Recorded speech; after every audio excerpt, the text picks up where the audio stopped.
The Melo! Welcome, ladies and gentlemen, damas y caballeros, to the 249th episode of The Green Room. What does that mean, ladies and gentlemen? That means that we are one episode away from 250 consecutive episodes. Let's get a cheer. Let's get an applause, because I am pumped about that. But speaking about being pumped, ladies and gentlemen, tonight we have a special matchup in store for you, something a little different from our regular celebrity tournament match. But guys, bring in your friends, bring in your brothers, your primas, your primos, your tias, your tios, your abuela. Natalie, what's up? Good to have you on. So bring them all in. Safari, what's up? Good to have you here tonight. Allison, hashtag Allison rocks.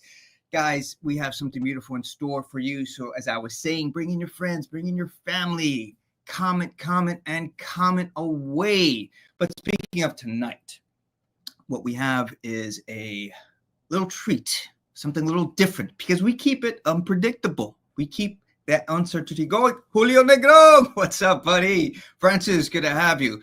So I am going to bring in my awesome co-host, TKN co-host, to explain a little more detail about what we got going on tonight. So, Gisele, what is up? Hello. I'm excited, Howard, because we are in for a super special treat tonight.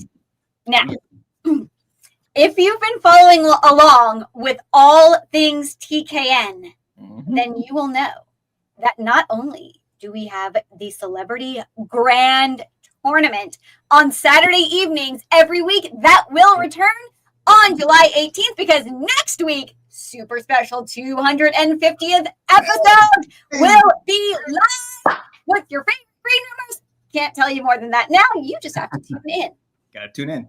But not only do we have this incredibly amazing celebrity tournament on Saturday evenings that you've been following, we've got our biggest names yet to come for both round 2 and 11th hour. We have Oh. Hey, hello. Sure, welcome in. Keep bringing your friends and family in, because we do have a match tonight and we do have celebrities tonight.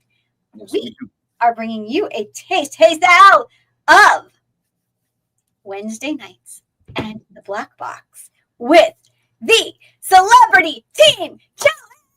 Woohoo! Yes, that's right. We are running 2 tournaments consecutively, side by side, and this one is super cool because your favorite green roomers are paired with your favorite celebrities from the celebrity tournament. And we have 2 mystery competitors, and we may be meeting one of them this very evening, because the team of UFC legend and soon-to-be Hall of Famer David Tank Abbott and Phil Justin will be facing NBA Great Paul Mokeski and a mystery competitor. Now, this is why you need to follow along on Wednesday nights. It is both the hidden gem of TKN. Hello, Francis. Welcome. Hey, Tom. How are you this evening? Super happy you are here. Bonsoir, Natalie.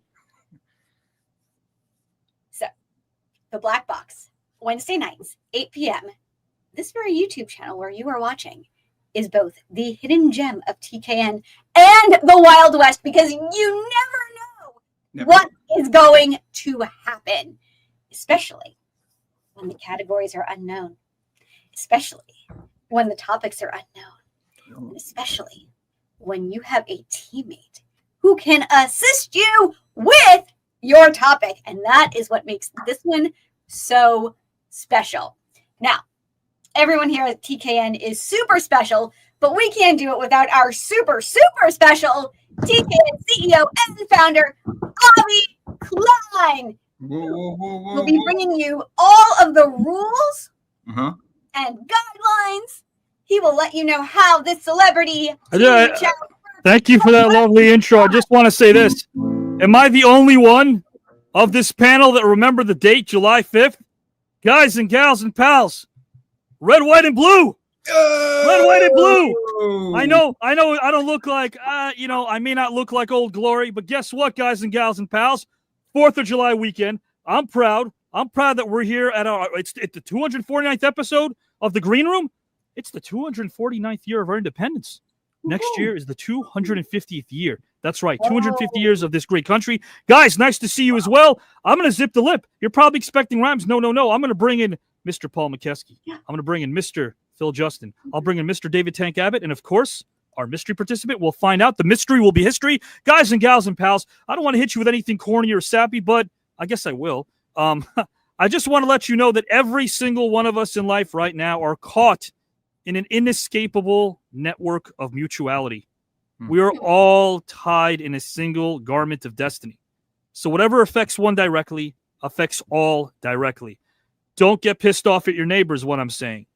Don't get pissed off at your family members. Don't get pissed off for human beings being human. At the end of the day, as great as we are, we have moments where we can suck. We understand that.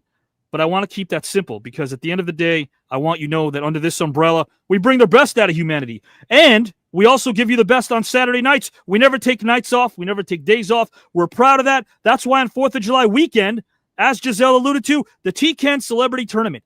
It is a grand stage. And, Paul McKesky's now in round 3 of that mega-sized tournament. That's the big one. Tank Abbott is in the 3rd round. Our mystery participant is in the 3rd round of that tournament as well. We've got 3rd rounders who are chomping at the bit, who are ready for the 3rd round to begin, but still to come in round number 2.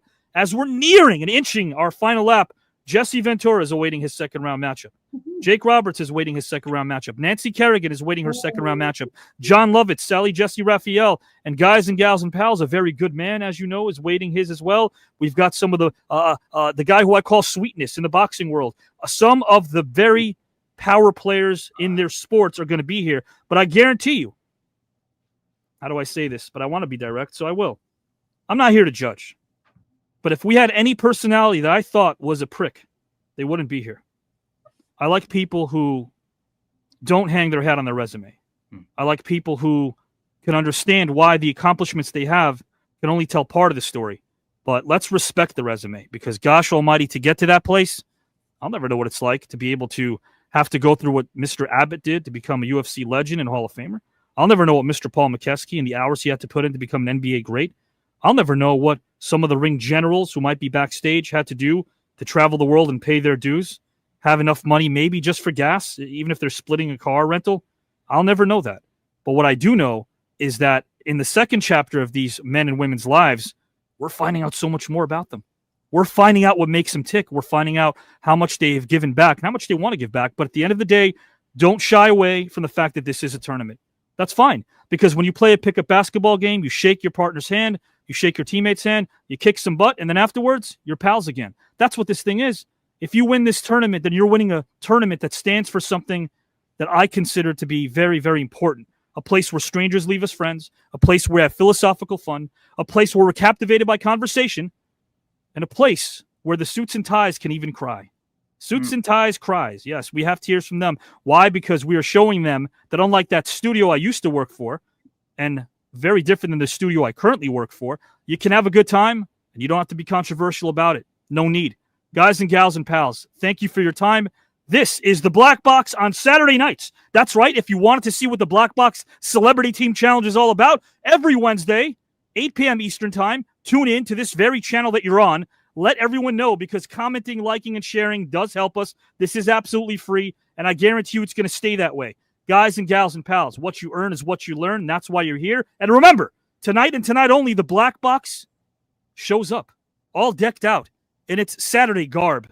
The Black Box is ready for Saturday night. So, guys, Howard and Giselle are going to judge. Let me put them backstage, and let me bring in our awesome participants right now.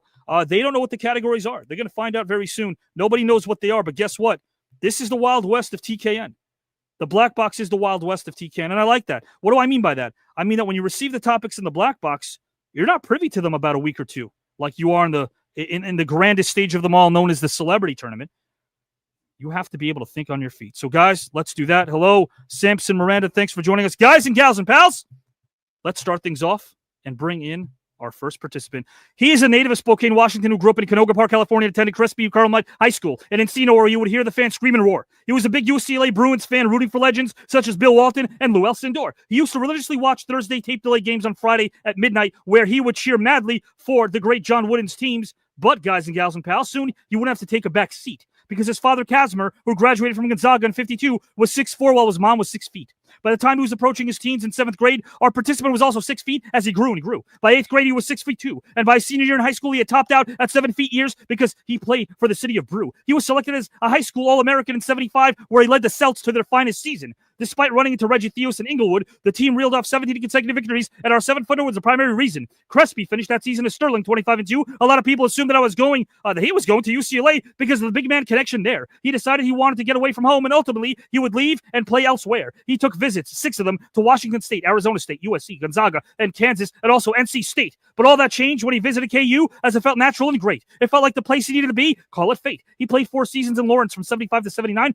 but let's talk about 78. He helped the Jayhawks to a 24-5 record and the Big 8 championship, and he was among the team's top 5 scorers in 3 of his 4 seasons, as his future was taken off like a rocket with an efficient piston, and soon he'd be wearing the Deers. Where he came out of college, he set a goal he'd accomplish through blood, sweat, and tears. He wanted to play in NBA for 10 solid years. He accomplished just that. And during his 23-year coaching and scouting career that followed his playing years, this man soared all. If you stood toe-to-toe with him, you surely had some gall. He'd captivate you with his hustle like Bob Odenkirk in Better Call Saul. He was one of Milwaukee's most popular players, like an Orange Julius at your local mall. He's humble, smart, kind, human, and his heart is always way bigger than even his height, even bigger than being 7 feet tall. So give it up to a friend, colleague, and great.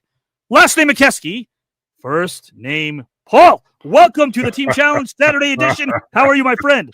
What's up, my friend? Hey, I have a confession to make. Please. You were mentioning we're all in this together, and Yes, sir. we're all one, and what affects someone affects any. And be nice to your neighbor as well. I have a confession to make. Sure. At about 11:30 or 12 o'clock last night, when I was trying to go to sleep, some neighbors were still shooting off firecrackers and fireworks, and I didn't go out there, but I was thinking bad thoughts in my head, so I apologize for that.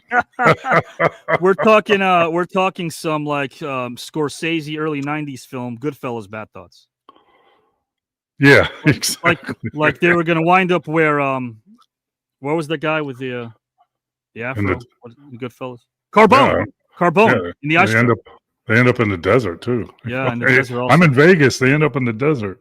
I have a question for you because you brought this up. I didn't think you would, but I'm glad you did. You're in the desert. You know Nevada well. Joe Pesci in those films ended up burying a lot of people in deserts. We know that. But Joe Pesci, how did I'm not discriminating against his size or height. He was 4'9". How did he carry these dip? We never got to see how Joe Pesci actually carried these bodies. So you have your other guys to put them in the trunk of your car, and then you just drive over there, and they dig the hole, and then they throw them in, and you just laugh at them when they go in there. I guess so, but I've seen scenes where Joe apparently does it alone, and I wish they could. Yes. I wish they could. Yeah, I'll tell you, it's interesting is the character that he was portraying actually is still alive and lives here in Vegas. I met him a few months ago at a restaurant, and they went to his house. They took his stories, and he had some say in that. Nicholas DeToro, and he's the only one that's still blackballed in every casino in Las Vegas. Wow. Yeah, he's in the book. You can't go to a casino. But so, Paul, that book is real. There is a book, obviously. Yes. There is. Okay. Gotcha. Yeah, but there's only one name in it now. That's one name. That's it. He's the only one. Man, I'll tell you what. You're the only one right now on screen. Soon there'll be a bevy of us. Team Challenge coming on Saturday nights. That's a pretty cool thing. Wednesday night show is now in prime time on Saturday nights tonight for this very night. Yeah, it's like playing in the NBA when you play, the big game in the right day, and it's on ABC or NBC or whatever that's on. That it makes it a little more special. I think it's a great idea to get your fans and the fans of the show that watch the celebrity interaction that I've been fortunate enough to get to the third round, but this team competition is just a little different twist, and I think they're going to enjoy it tonight. I think so, and I'm so glad that you're a part of this. And I know Francis loves the cap. I like the Fred Flintstone cap too. I think that's awesome. Yeah, this is what July 4th is all about. Fred Flintstone, twinkle toes, bowling in a bowling alley. That's American. That's American. And getting locked out and having to scream Wilma. At 2 a.m. in the morning, too. Mr. Paul Mokeski, I'll bring you right back, my friend. Sounds good. Thank you, sir. Thank you to the 1,292 watching live already. We appreciate you guys. And get the number stuff out of the way. Some people like to hear that. Guys, again, 4.5 million total views in a year and a half. We're happy about that. We're happy about our national sponsor, Progresso Soup. We're happy that Prime, we announced that a while ago. They want to pick up 6 episodes of round 3 of this celebrity tournament come the fall of 2025. We're happy about that. Took a while to get there. But, guys, again, we will make sure we were always going to give you free content across the board so you guys can enjoy it and invite your friends. And speaking of friends, let me bring in Paul Mokeski's partner, who happens to be a friend. And again, guys, this is the team challenge. It's very cumulative. It's cumulative. So essentially, if you're part of a team challenge and you lose that particular night, you're not eliminated. Your team isn't gone. Unlike the celebrity tournament, if you lose, obviously you're eliminated. But in this team challenge, we're in the regular season right now. So the wins and losses are reflected in the standings. So if your team wins, you see OW. If your team loses, you see an L. After about 10 weeks or so, or 10 matches for each team, you will see the win-loss records of each team. The top 8 out of 10 move to a playoff round. The bottom 2 don't make the playoffs. In the playoff round, there will be eliminations. We'll start with best of 3 for the 1 and 8 seed, the 2 and 7 seed. It's going to be a lot of fun. And, of course, Saturday nights, guys. Saturday night. Next week's our 250th episode. It's going to be a bonanza and extravaganza, but also the following week, July 19th, we're right back at it with the TKN Celebrity Tournament, our final lap. Great match coming up. Watch the outro, and you'll see what's coming up in a couple of weeks. But tonight, guys and gals and pals, our next competitor is a man that I first met nearly 20 years ago. His positive energy is a delight. He can make a friend out of any foe. He's a dear friend and brother that I adore, and I'm elated to see him shine. Since 2004, his heart, passion, and kindness have been on full display. Says who? Yours truly, Abbott Klein. Let's welcome a man who has talent, range, and skill. Come on down, my friend. Last name Justin, first name Phil. Welcome, my friend. Hey. Oh, I got an Avi intro, man. Doesn't get any better than that. How you doing tonight? How are you doing? You deserve it. I say to you and to everyone, the intros are easy because I can go on about you guys. There's a lot of great things to talk about. You guys are on top of that list. How are you feeling about the team challenge on Saturday night for the first time? This is awesome. You know, we open it up to maybe a broader audience that normally watches Saturday night. Let them see the special things that happen on Wednesday night because, man, that team challenge is something else altogether. Oof. Well, I'll tell you what, all together, but guess what, man? You got it together because Julio's shouting you out, Safari's shouting you out, Sal's shouting you out, Power Store's shouting you out. We love the love. We love the love. Johnny McKinney, welcome. Francis, welcome. Thank you for welcoming Phil as well. We will never ignore you guys. You guys are the engine that makes this whole thing go, as you know. So, Phil, again, team challenge. I'm going to put you backstage, and thank you, Power. I appreciate that. And we will be rocking and rolling very soon. All righty, baby. Mr. Phil, Justin, love the energy tonight. Guys and gals and pals, I want to bring in Phil's teammate and then our mystery participant. I want to bring in Phil's teammate right now, who has been incredibly amazing every time he pops up on screen, not just for his honesty, but also his friendship. I added a little bit extra for this, and I hope he appreciates that. Guys and gals, our next participant knows that the comeback is greater than any setback. It's due in large part to the fact that even death could never stay this man's hand. As he gazed upon the cold vastness of space, and he mused upon his life, he found that both are anything but empty because he's alive, he's here, and his purpose is indeed quite relevant. The man is multifaceted and is not just a fighter, but a historian, and he can teach. This I'll always preach. It all began in the state of California, specifically Huntington Beach. His father was a lifelong football coach, and he played the sport as well when he attended Marina High School, but there was another sport in which he would have no peer and truly shine like a king. He was drawn to the mat since he was 9 years old, watching his brother excel in the sport. Which sport am I speaking of? I speak of wrestling. When he would rise to prominence, it was due to his absolute dominance. If someone told you to respect this man, that advice would be rather sage, as he would destroy any man in a UFC cage.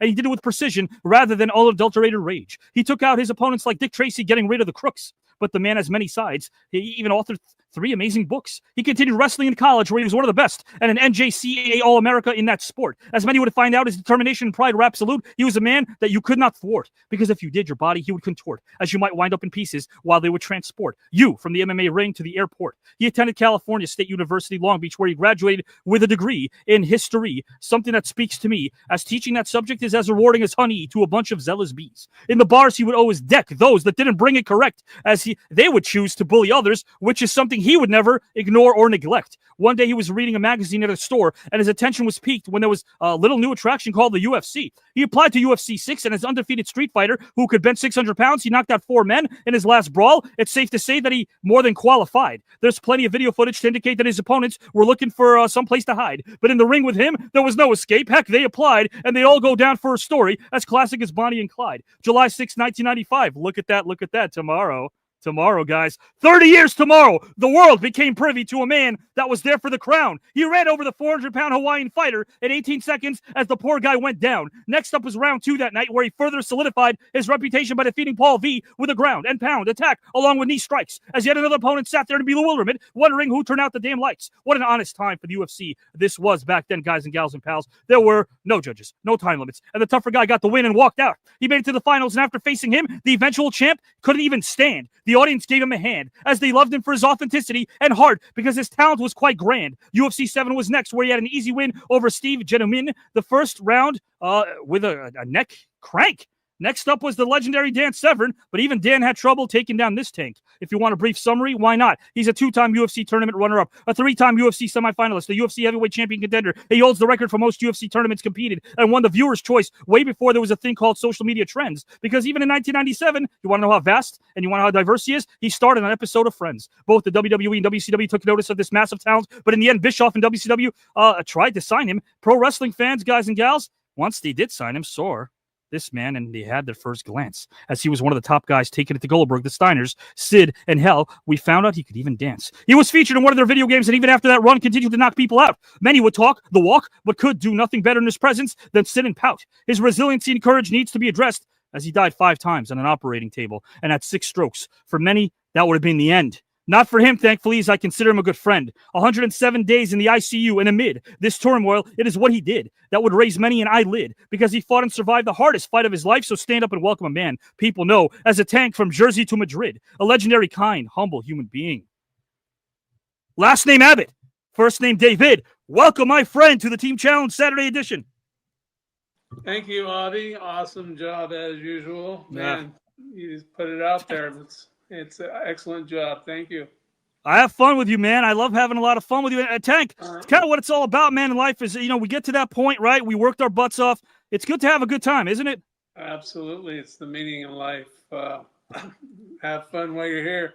You never know how long you're going to be here, so you might as well have fun. Yeah, man, I appreciate it, man. I got to give you the love. Willie Wilson over here, welcome. Says Francis, Power, Antonio. A lot of you coming in. Thank you. So, yeah, man, David, I got to tell you something. I never asked you this question. It's a hot day where you're located. I don't know if the fans, I won't say it. It's a hot day where you're located. You're sitting around. You're trying to watch something to unwind. Do you go to sports? Do you go to a movie? Do you go to a TV show? What do you usually go to when you want to unwind? Oh, wow. I live in Scottsdale, Arizona, so out in the desert, it's no big deal. You can look me up if you want to. At the end of a long 1.5-mile dirt road. But I don't live in the city. I live out with the coyotes and the rattlesnakes. When I want to be in my state, I go to my gazebo in the back and stare at the mountains and meditate. Ooh. Yeah. I like that. And, I can sit out there for hours and think about things and think about things and think about things. And are you routine-based, David? Like waking up, going to sleep, in between during the day? Are you kind of a routine-based person? Pretty much, yeah. I get up and go to the gym and then do a whole bunch of nothing the rest of the day. You've done a lot of something. Something. Yeah, no, and I dabble in writing, so I enjoy writing, and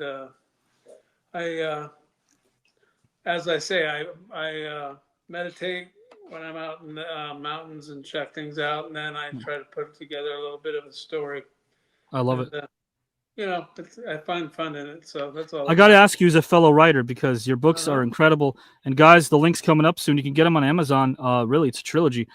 Do you feel like you write better when you are inspired by your surroundings? No, it just got to hit me the right way.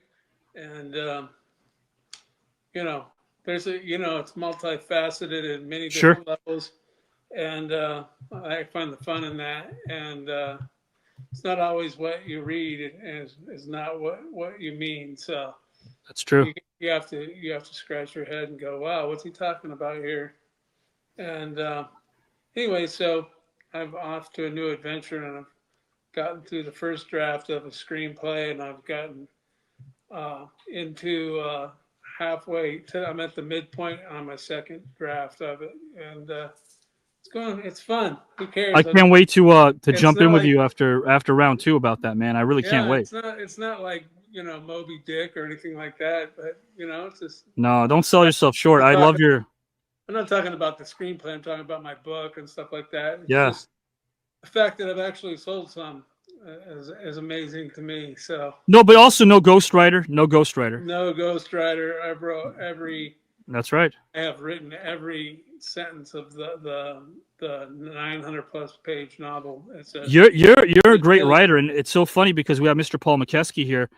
Paul's got a great screenplay. We'll talk about that a bit later, kind of working on that. And again, once round 2 is over, my friend, I'm all yours when it comes to the screenplay, because I love the books. I love the conversations we have too, man. And at the end of the day, I think it's really cool that you're able to express yourself the way that you do in a literary sense. It's kind of cool to be able to do that and remind people that, hey, regardless of someone's resume, what does that mean at the end of the day? You liked fighting. It doesn't mean you don't like other things. It doesn't mean you can't excel in other things.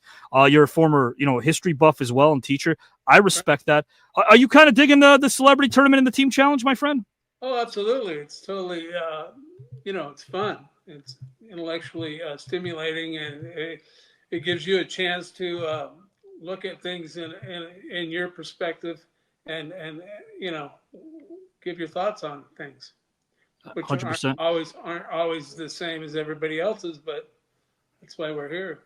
Yeah, and you know what? Little moment of levity over here.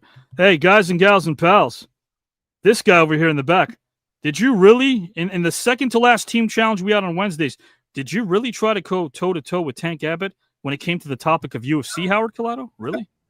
I had to try. Did you really? Did you?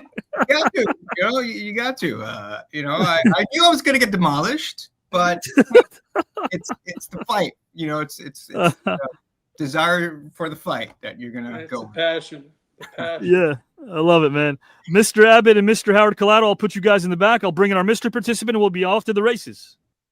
Thank you, guys. Appreciate you. And guys, Miss Soon, he won't say it, so I will. Very soon, Mr. Hall of Famer Tank Abbott. That's well-deserved, an honor well-deserved, my friend.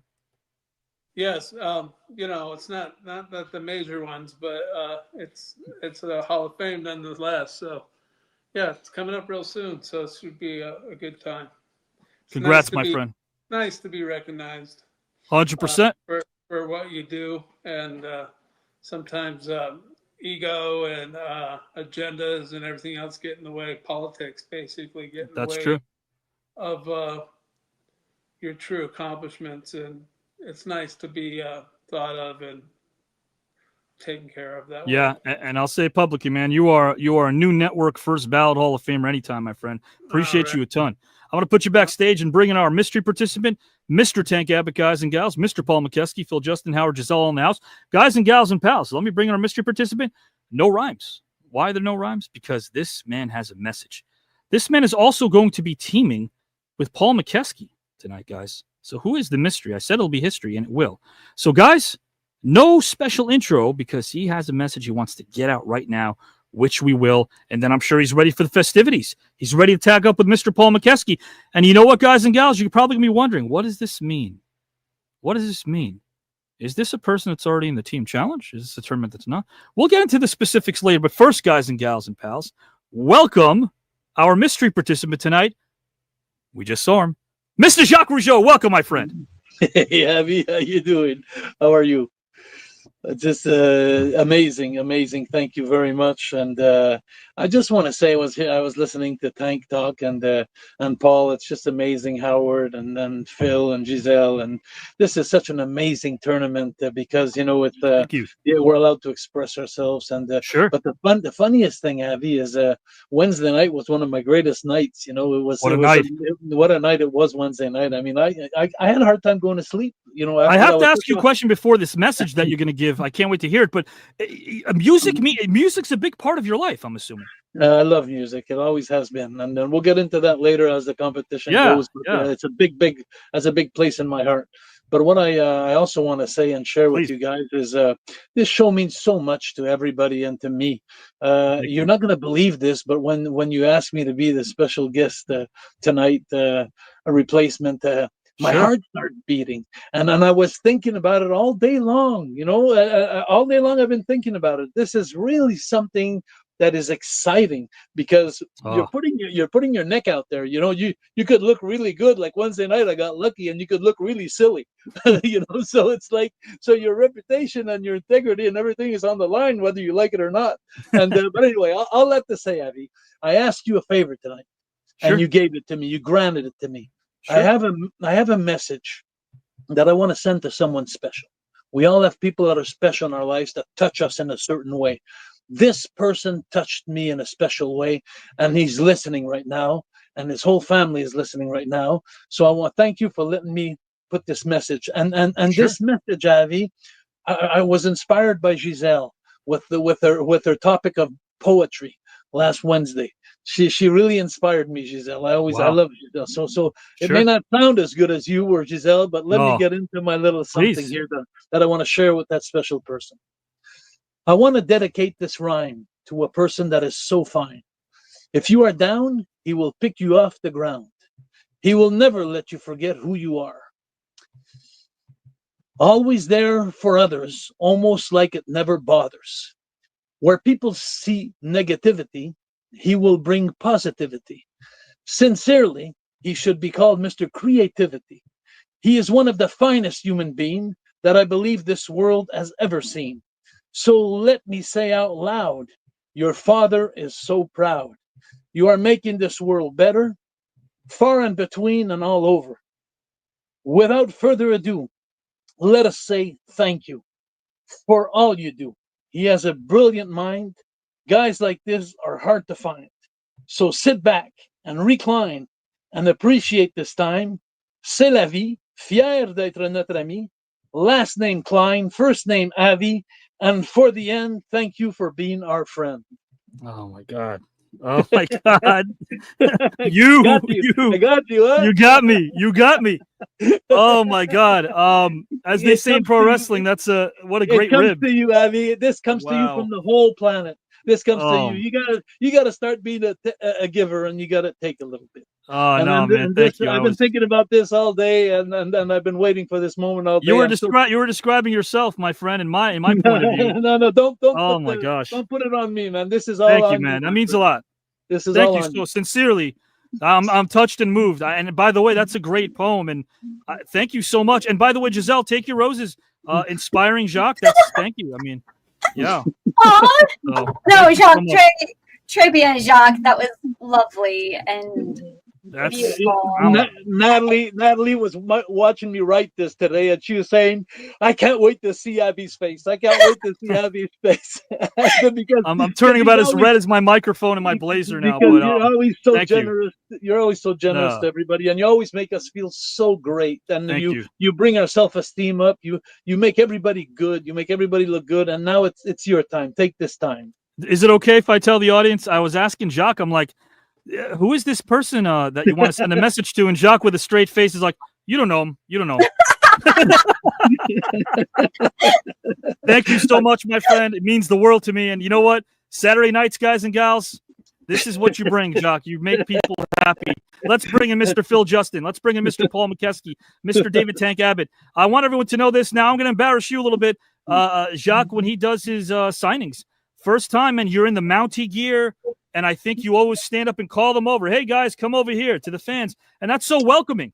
I haven't been to these, but I know the fans are very passionate, and it's really cool that you do that. I think, and I also think, if I'm not mistaken, Jacques and Tank, were in Vegas for one of those big events recently, I think. So, yeah. Tank was amazing too. It was amazing, the lineup in front of Tank. I couldn't believe it. You know, the guys on the other side had a twice as big lineup that I did, and I was going like, "Who are these guys that are so popular?"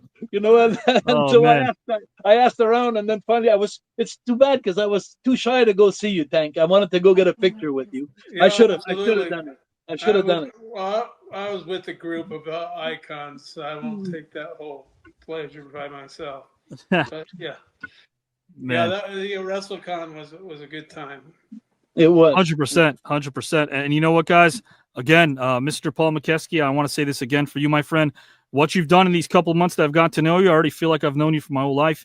I love working with you, and you and your wife are a great team, great collaborators, much like Jacques and his and Natalie, his fiance, and of course Tank Abbott and his wife as well. And you guys I think you guys have partners, and you guys you complement each other so well. So, now next time you guys get to Vegas, Avi needs to give you my number so I can meet up with you. Yeah. Because even though I wasn't a wrestler, I am 7 foot 320 pounds, so I might fit right in. I don't know. You would fit right in. Yeah, that's right. 7'1" or 7? 7'1"? Yeah. Well, 7 foot now, and I have a bad hip and a bad knee, so I walk like you guys do. So there you go. Man, oh man, guys, I'll tell you what. This is the Black Box Team Challenge. I'm never flustered and lost for words. Thanks, Jacques, for that. Thank you so much, my friend. I've never felt so good feeling flustered. Let's bring in our judges so I can read the categories because we're off to the races right now. You guys and gals and pals, also, hello, Eagle John. Welcome as well. Guys, keep commenting. We appreciate the comments and keep voting because here's how it's going to go down. We've all done this before. However, our Saturday audience may not know how it works. Right now, Jacques Rougeau is teaming up with Mr. Paul Mokeski. Paul's teammate, as of now, Paul's teammate is Kelly White. Jacques' teammate right down there, Mr. Howard Collado. If Jacques and Paul do win tonight, they take wins, and that'll carry over to their respective teams. That means Paul, if he wins tonight along with Jacques, Paul Mokeski and Kelly White have a victory in the standings. If they win, Jacques and Howard will also have a victory in the standings. Of course, Phil, Justin, and Tank Abbott are a team. They're here, and we're going to get this thing going underway. Tank was great last time. Phil, you do feel better. We're glad to have you back as well. Jacques Rougeau. I just wanted to say, would it be appropriate to say that, Howard, you better cheer for me tonight? No bias. No bias. Nice try. Howard, please look at the men here on screen. No bias. Trust me. That's advice. That's sage advice, okay? That being said, guys and gals and pals, please, no bias in the comment section. Now, guys, here's how it's going to work. Team representatives, unlike the celebrity tournament, that's how it works.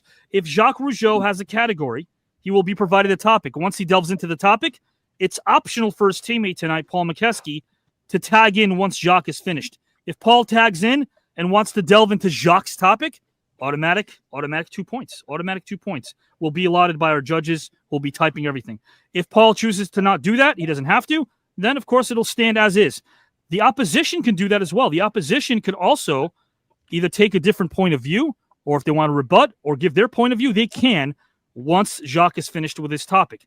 Same thing happens once Paul delves into his topic. Jacques can also tag in afterwards. And, of course, the opposition, David, Tank, Abbott, and Phil, they can rebut as well. Same thing happens in reverse order when Phil and Tank are on screen. So, guys, here we go. These are the categories. And I'm going to ask the viewers. Why not? Let's bring you in here. Guys, the first name I see in the comment section will be the first person picking a category. How about that? The first name I see in the comment section will be the first one that can pick a category. So, guys, again, type away. Will it be Jacques, Phil, Paul, or Tank Abbott? It can't be you, Sal. I'm sorry. Maybe one day. Sal, who do you got, guys? Who do you got? Is it going to be Paul, Phil, Jacques, or David? Who will it be? Type it in, guys, because we are waiting for you. Tank. Power says Tank. Tank it is. Mr. David Abbott, I will give you the categories, my good friend. Here is what you can pick. We have the following categories, which I've conceived a bit earlier. We have philosophy. We have nagging questions that are always on our mind.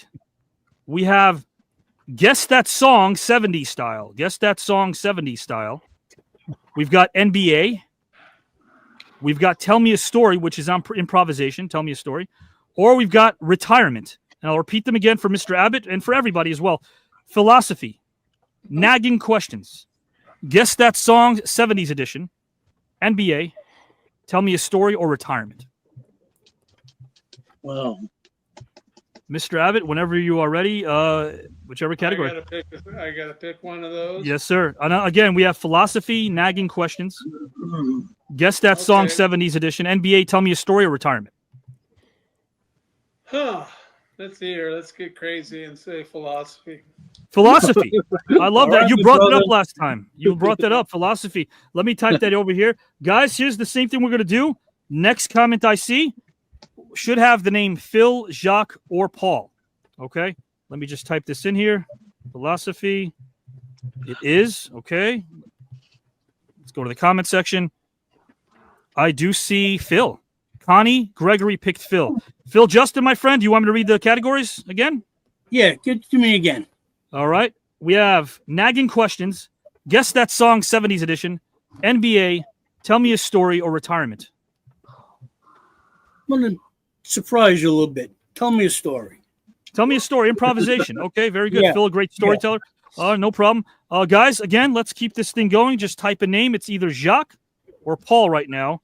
And let's see who we have in the comment section. We have another Phil. Phil is popular tonight. We have Mr. Paul Mokeski. Okay. So, Paul Mokeski, I'll read you the categories again. We have Nagging Questions, Guess That Song 70s Edition, NBA or Retirement.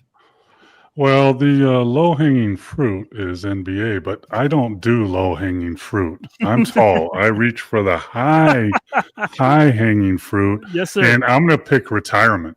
Retirement. All right. Great topic. Great category. We'll see the topic soon for that. And, of course, Mr. Jacques Rougeau, Nagging Questions, Guess That Song 70s Edition, or NBA. Now, just so I understand correctly, the story, it's a story that I want to tell or a story that you're going to tell me the subject? I would tell you the subject, but Phil already picked that one. So we have Nagging Questions, Guess That Song 70s Edition, or NBA. It ain't going to be NBA, that's for sure. I don't know much about We're teammates. We're teammates. Yeah. But I mean, I really know nothing except 3 points. For that's all I know. I'm going to go with... I'm going to go with, I hate that because Phil is his bag, but I'm going to go with music again. 70s music. Lee Feathers, how are you? Nice to see you. Absolutely. So, guys, I'm jotting this thing down in real time. We are live. We appreciate the fact that you guys are hanging with us. Why don't you invite your friends and fam and see if they would join us here. If you have any enemies, they'll become your friends after this. Take my word. They'll enjoy the show, and you guys can bond over it. There we go. 70s. We have Mr. Jacques Rougeau. So here's the last thing I'm going to ask our viewers now as far as making a decision before they vote, that is. That's a big decision. Guys, who goes first? Who goes first? Let's see the next name. Is it going to be Jacques Rougeau, Phil Justin, Paul Mokeski, or David Tank Abbott? Who is going first? Type that name in the comment section. You guys, again, call the shots here on this show. You guys call the shots, not us. We got Jacques Rougeau going first. Okay. We have Phil Justin going second. We have Phil Justin going second and David going third. I'll keep that up here so I can type this. Jacques is going to go first with Guess That Song. Let me type that in here. Next, I believe, if I'm not mistaken, is Mr. Abbott is going second. Okay, with Philosophy. Okay. And going third is going to be, I believe, Phil. Phil is going third? Phil is going third. Or did I get that wrong? Yeah, I think you can mix it up, but it all worked out. Right. Phil. Yeah, no, I guess. So here we go. Here's the order. Thank you, Mr. Abbott. I appreciate that. I'm excited about this. Jacques is going first. Mr. Abbott is going second. Phil is going third. Paul is going fourth. That's how it goes. Guys, here is the topic. Jacques' topic. So again, this is Guess That Song 70s edition. Here's how this thing works, because it's different than what we did on Wednesday, just a little different. The way this is going to work is I'm going to hit you with the opening line of a hit song from the 70s, and you have to guess which song it is, I'll give you multiple choice. It's always multiple choice. So Jacques will guess which song it is based on the opening line. If he gets it wrong, his partner, Paul, will simply tag in if he wants to. If not, we turn it over to Mr. Abbott and Mr. Phil, and they can get some points. Mr. Jacques Rougeau. Yes, please. Can you sing it? Well, we want to keep our viewers, so no. We want to keep our viewership. No, in the shower I will, but that's private, but not here publicly. Guys and gals and pals, here is the first opening line of Jacques' question for 70s music. Once I had a love, and it was a gas. Is it Go Away Little Girl, Heart of Glass, or I Think I Love You? Again, the first lyric is Once I Had a Love. Heart of Glass. Heart of Glass is right. Song is by Blondie. Is by Blondie. So let's tally that, judges, if we can. All right. A couple of points here for Mr. Rougeau. And we have another one. Oh, yeah. Okay. This is for Jacques. If he gets it wrong, Paul gets first dibs if he wants to. And then we turn it over to Mr. Abbott and Phil if Paul gets it incorrectly. Jacques, I've been walking these streets so long. Is it Rhinestone Cowboy? Convoy? Yeah. Rhinestone Cowboy. Would be right, guys. Glenn Campbell sang the version in 75, 50 years ago. Yeah. Yes. Very good. That's amazing. Jacques is 2 for 2. And guys, this is a carryover effect. Now, our Black Box shows on Wednesdays get uploaded every Tuesday night. So if you don't see them live, you got to wait till Tuesday. However, if you watch our next upload on Tuesday nights, you're going to see what Jacques did in the music category this past Wednesday. It was amazing, and he's continuing that trend. Jacques, I have another one for you. Here we go. Busted flat in Baton Rouge, waiting for a train. Busted flat in Baton Rouge, waiting for a train. Is it I Am Woman? Is it Me and Bobby McGee? Or is it Stuck Inside? I'm going to need your help, Paul. I'm going to guess because I don't know it. So I'm going to say Stuck Inside. That would be incorrect. Paul, do you want to get tagged in? Yes. I'm going to read this again for audience. Busted flat in Baton Rouge. Another for audience. Busted flat in Baton Rouge, waiting for a train. Paul? Paul? Paul? The floor is yours, Paul. Paul, can you hear us? I think Paul, can you hear us, my friend? I think Paul's frozen. Oh, gosh. Paul, you are frozen, my friend. There we go. Paul, can you hear us? Yes. Yeah. Okay, no problem. Paul, take it away. Bobby McGee. He's right. He's right. Yay! Another more points for Mr. McKesky and Jacques Rougeau. Somewhere Kelly White is cheering for Paul, and Howard is on screen cheering for Jacques. Our next one here, and I got a couple more for Jacques. Back to Jacques Rougeau. Stuck inside these four walls, sent inside forever. Stuck inside these four walls, sent inside forever. Love you inside out, still, or banned on the run. And I'll read it again. Stuck inside these four walls, sent inside forever. Love you inside out, still, or banned on the run.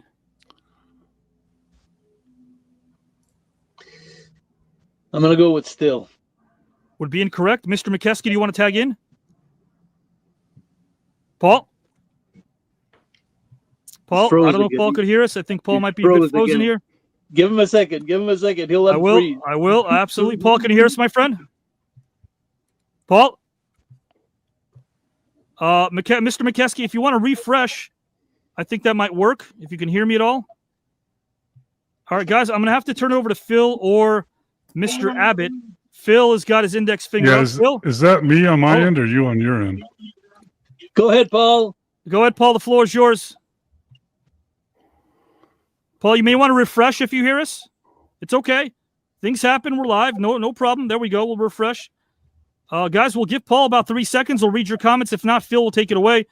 Guys, you're putting the answers in the. I can't now. I can't. I got to go to. You know what? I'm going to go to David and Phil again because somebody just put. Guys, don't put the answers in the comment section, please, if you can. I forgot about that. Paul, we've lost him. We'll see if we get him back. Mr. McKesky, here we are. Can you hear us, my friend? Paul? Am I back on? Yes, sir. Can you hear us? Yes. Perfect. Guys, I'm going to give it to Phil and Tank now because Phil has his index finger up for the next one. Then it goes back to Jacques. Phil, I know your eyes in the morning sun. Is Oh, it wait, you making didn't give me the answer to the first one. It was Band on the Run. The viewers were Band on the putting the Run. answer in. Oh, I didn't The know. viewers that. put Yeah, the okay. answer in the comment section. I Phil, see. I know your eyes in the morning sun. Is it making plans for Nigel, one way or another, or how deep is your love? I know your eyes in the morning sun. What are the three choices? The three choices are making plans for Nigel, one way or another, or how deep is your love? One way or another. Would be incorrect. Does Mr. Abbott want to jump in? Yeah, I think so. Sure. Then I drew a blank. We have making plans for Nigel, or how deep is Yeah. your love? How deep is your love? That's right, guys. Phil and David have points as well. Mr. Abbott got that correct. Back to Mr. Rougeau. Couple of more of these, and then we move on. Here we go for Mr. Jacques Rougeau. This is the last one. If you need me, call me, no matter where you are. Is it ain't no mountain high enough? I'll take you there, or superstition? If you need me, call me no matter where you are. Ain't no mountain high enough?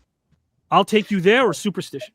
Ain't no mountain high enough. Would be right. Diana Ross's version. Absolutely. Rocketed to number one. Guys, Mr. Jacques Rougeau got this. Love you in the comment section. You guys are having a blast. Hey, by the way, if you guys know the answer, let us know right afterwards because you are coming in hot and heavy as well. You guys are really knowledgeable. All right, here, Leaf Feathers, thank you. Guys, we are going to turn it over right now to Jacques' partner, guys and gals and pals. Jacques' partner tonight is Mr. Well, actually, no, we're going second. I'm sorry. So, guys, back to our second participant tonight, and that will be Mr. Tank Abbott, who is going second. He picked philosophy.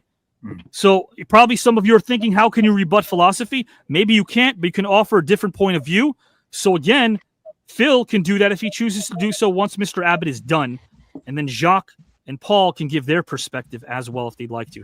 Now, guys, for this one, I'm going to keep on screen next to Mr. Abbott, I'm going to keep the opposition, if you will. I will keep Jacques and I will keep Mr. McKesky on screen while Mr. Abbott delves into this.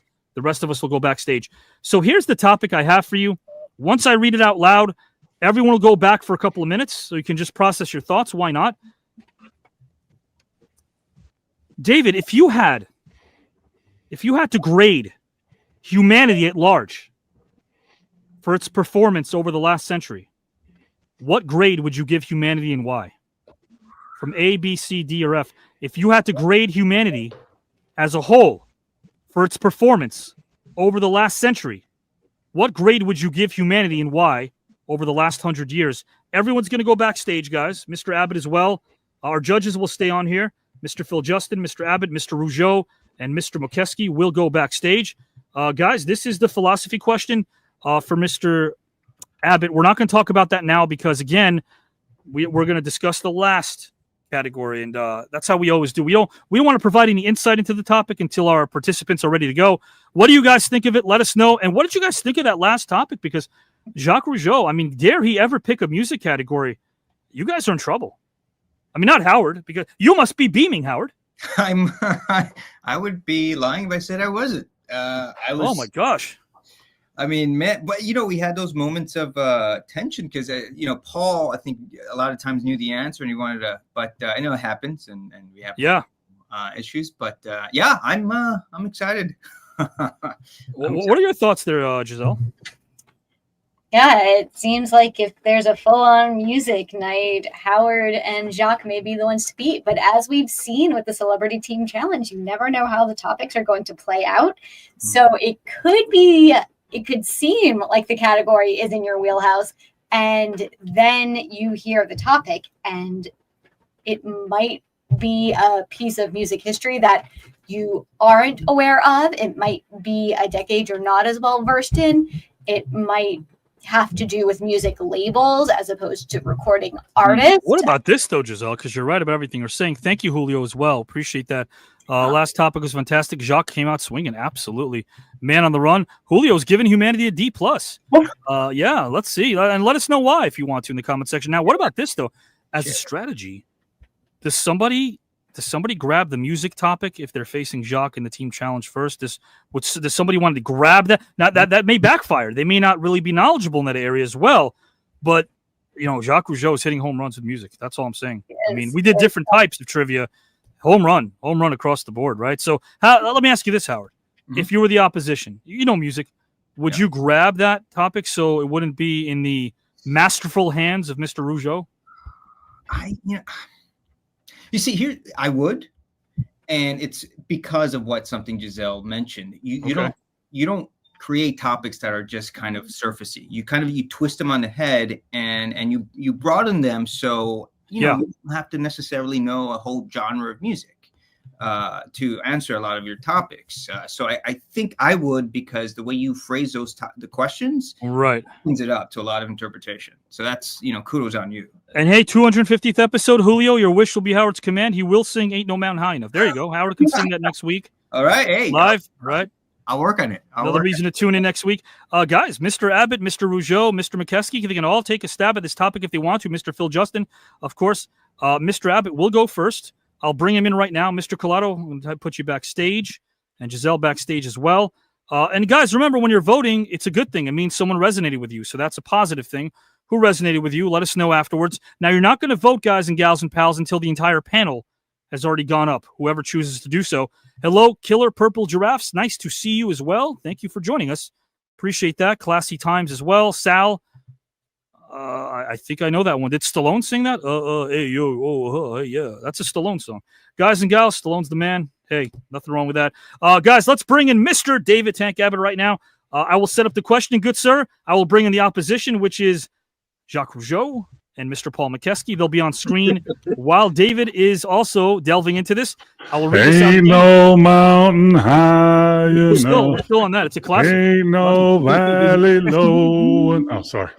Got a little carried away. Sorry, I thought for a second you were grading humanity high, Paul, but then you went low. So I don't know. Guys, we're keeping it coy. Mr. Tank Abbott, again, if you had to grade humanity as a whole for its performance over the last century, what grade would you give it and why?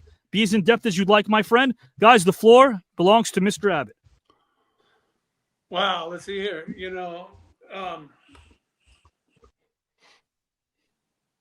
Just looking in at it, and you want to give a grade to what it is. I don't know if that's entirely possible.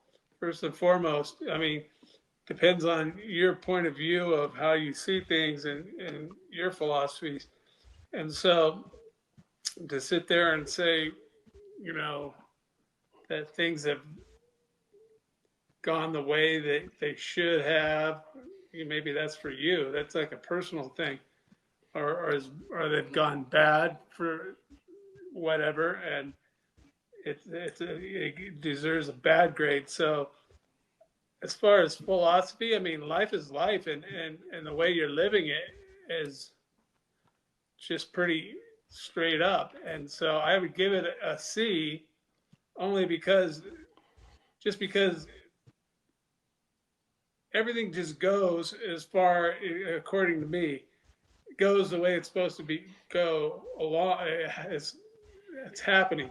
And so for you to sit there and go, well, this happened, so it's bad, and this happened, so it's good, it's not something that you can really bottle up and say, well, yeah, I think the world deserves an A for everything, because there's always good parts and bad parts. What if you're on the other side of that? And so, it's pretty hard to give a grade to somebody. So I would say right down the I wouldn't even say a grade. How about this? I would more or less say our progress from your observation, because it can only come from your own, right? So, when you're posed that question. So, right, exactly. And so if you look at it the way progress has marched on, sure, and then it's good. We're doing things that, like, computers and stuff like that I don't know how to deal with, is advancing society and everything else. But at our core, we're still human beings, and we're either good human beings or bad human beings. You're either evil or a good person. And so you know,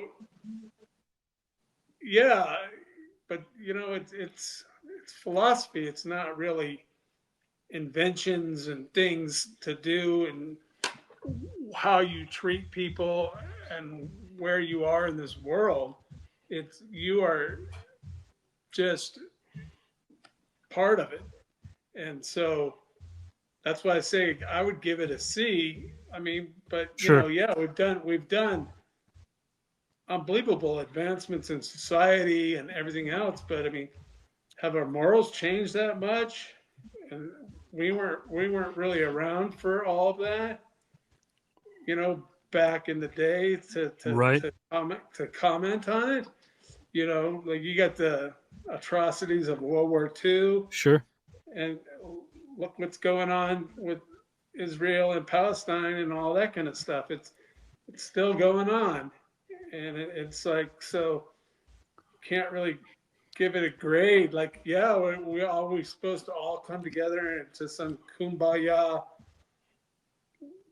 love, peace, and bell bottoms and all that kind of stuff. But you know, the people are just they're nasty people out there. There's some evil people out there, and I don't know if, you know, the philosophy of it, you know, how's it any different? And I don't know if you would advance, like we're all becoming softer, nicer people.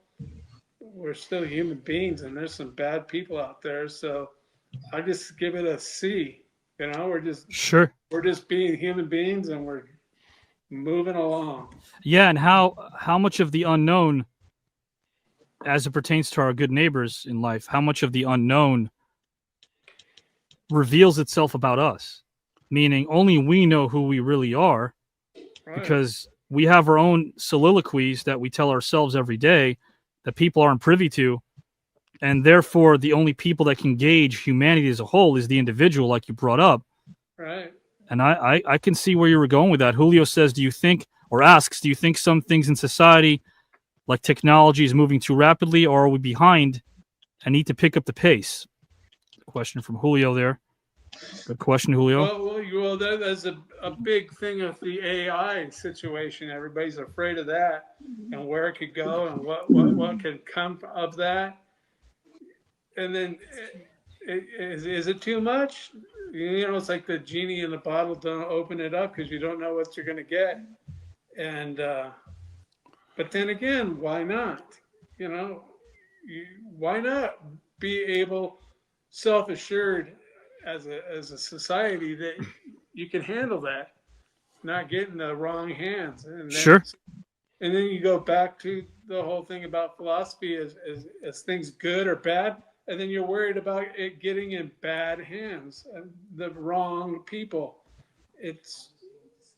That's why you know, I say it's a really complex, Sure. this question. 100%. And thank you, Mr. Abbott, for delving into that, because you're right. It is. It's and what perspective are we taking? You're right. As a whole, as an individual, does one individual make a society? There's so many different ways to go, and you're right. Sal's got a question for the group, and Sal, I'm going to ask this. I'll put it out there, and if they want to address it when they're speaking, they definitely can. Sal, no problem. Are 10% of the people bad people, or are we as a people 10% bad ourselves? Great question. Thank you for joining us, Hassan, Mr. 1985. Thank you so much. Appreciate you. Guys and gals and pals, controversial topic. Well, I don't think anything under this umbrella is controversial, Classy, because we handle it like your first name in a classy way, but we appreciate your comment. So thank you so much. Right now, what I want to do is bring in Mr. Phil Justin, who is the teammate of Mr. Tank Abbott in this. Phil, do you want to offer your perspective? Yes, I do. I think my brother Tank really hit on some very key points. It's all about perspective. Overall, can we rate humanity over the last century an A? Certainly not. Do we give them a D? No. There's been a lot of progress the last 100 years, both in technology, medical breaks. I mean, 100 years ago, people were dying from diseases that get cured rather easily nowadays. Things like that certainly play in humanity's favor. But there is war. World War II was a horrific thing. The Korean War, Vietnam, all these smaller wars going on. As my partner said, Israel and Palestine, Iran. These are horrible things. But overall, as a society, I think humanity has progressed. As quickly as we would like, I would say no. But we are progressing, and technology does help that because you can't hide. If you're a bad person and you do something, someone's going to see you because there's friggin' cameras everywhere. Every building, every store, every person walking down the street has a camera on their cell phone. So it makes you think about doing something stupid. That's an individual thing. Overall, humanity is making steps forward. They're baby steps, but they're steps. And they've increased over the last several years. So I would grade humanity a C+, a little bit better than my partner, but he really nailed some good stuff there. Appreciate it, Phil. Yeah, jumping in there. There you go. Absolutely, guys. And again, hold your votes, guys, until Jacques Rougeau and Paul Mokeski will delve into it if they choose to do so. Paul, Jacques, do you guys want to jump in? Well, Paul had his finger up, so go ahead, Paul. Go Mr. first. McKesky. I'll go after. Yeah, I mean, all those points are valid, and I think technologically we're advancing in medicine and living longer lives and hopefully more healthy lives. So in that way, I think humanity philosophically gets, a B or whatever. But the other thing where we're failing at is taking care of the planet we're on. And I'm not a tree hugger or anything like that, but we are tearing apart our planet.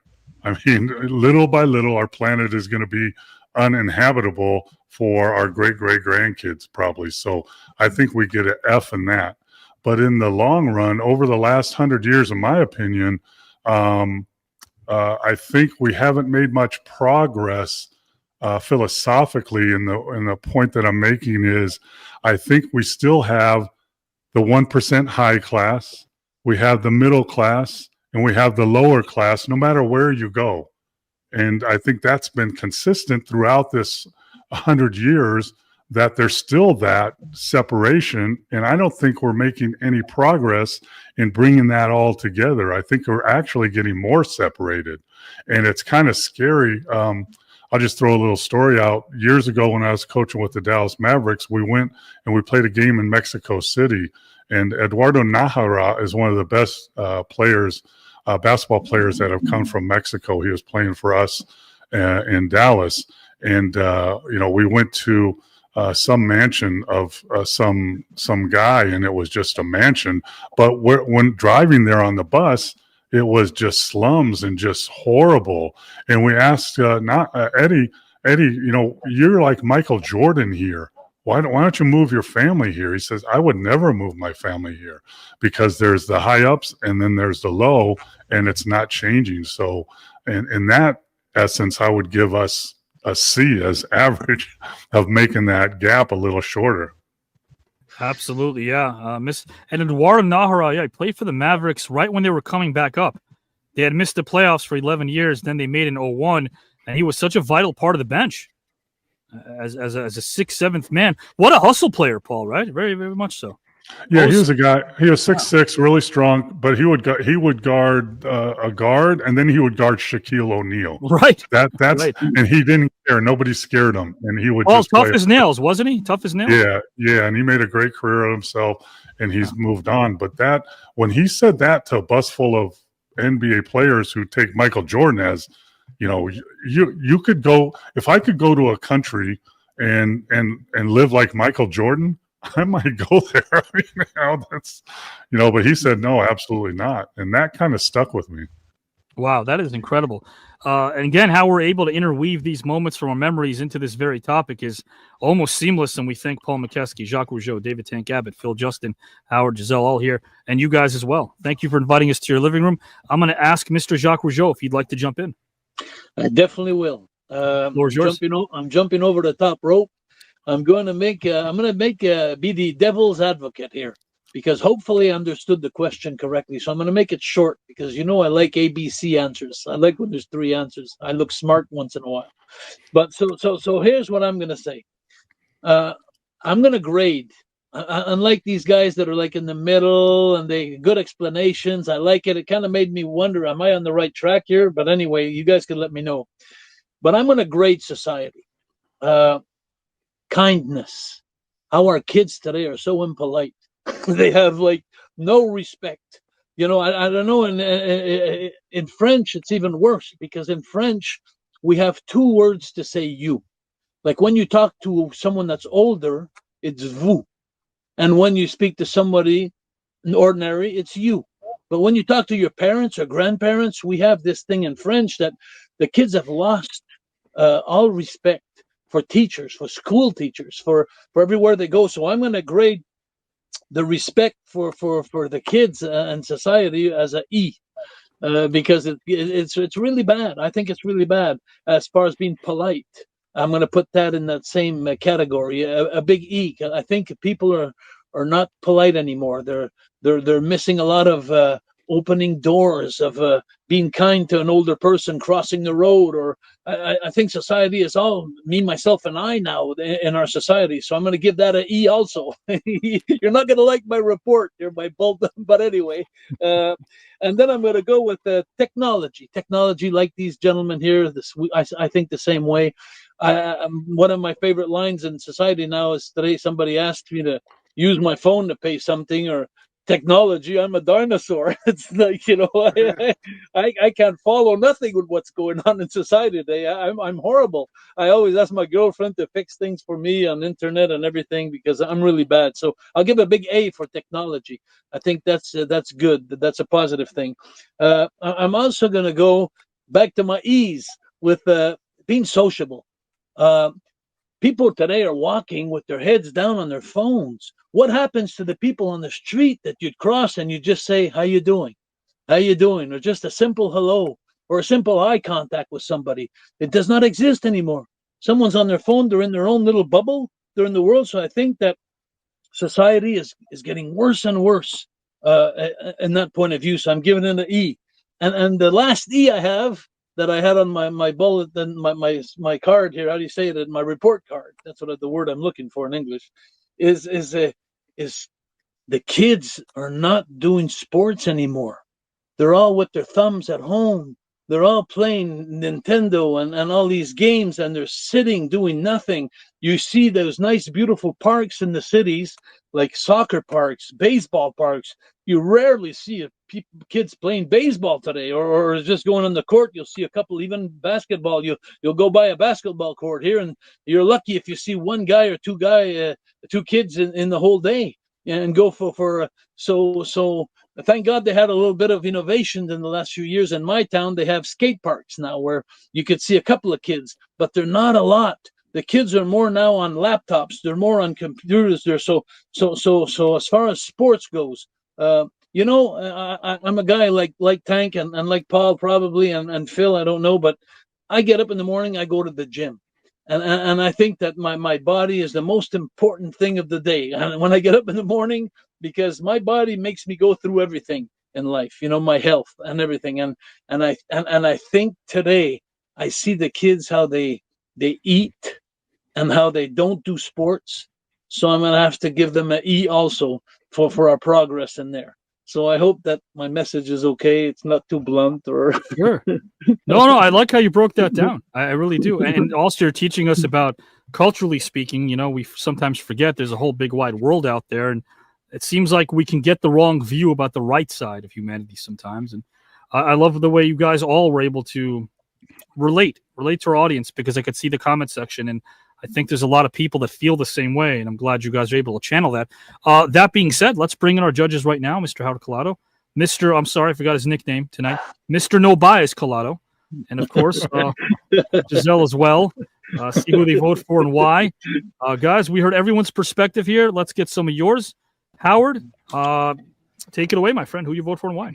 Sure. So David came in and you talked about how, you gave technology, what we've been able to do in technology has been really amazing.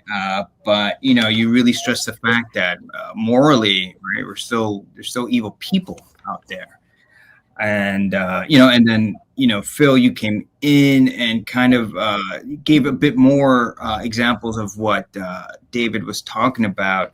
Society, we're still taking baby steps. So you were a little more optimistic with your assessment of the grading. Paul also talked about technology, but Paul, you also brought the environment, which was great, and how we are gradually killing the environment. Ultimately, I went with who provided the most examples, who provided the most specific examples. So Jacques, when you came in and you talked about, we're not social anymore. Kids are not doing sports anymore. We're not polite anymore. We're not looking at each other anymore. Those examples for me is ultimately what motivated me to give you the point, you and Paul. Wait a minute. What are we getting over here? Are we getting? Is this a little chicanery over here? No, has nothing to do with the fact that he has a taser back there. No, Howard, I told you. I stopped. He's right over your shoulder. I stopped eating kosher food a while ago. Something stinks, man. That's all I'm saying, man. I provided why I needed examples, and Jacques and Paul, they fleshed out a lot of specific. Howard Collado. Guys and gals and pals, I want to put you backstage. Mr. Collado, hey, you guys are the audience. You're the judge, jury, and executioner. You let us know what you think in the comment section. Let's bring in Giselle and see who she votes for and why. Hello. Mr. Rougeau, for our U.S. viewers who may not be familiar with international grading scales, can you explain what E is, please? Say that again, Giselle. I'm sorry.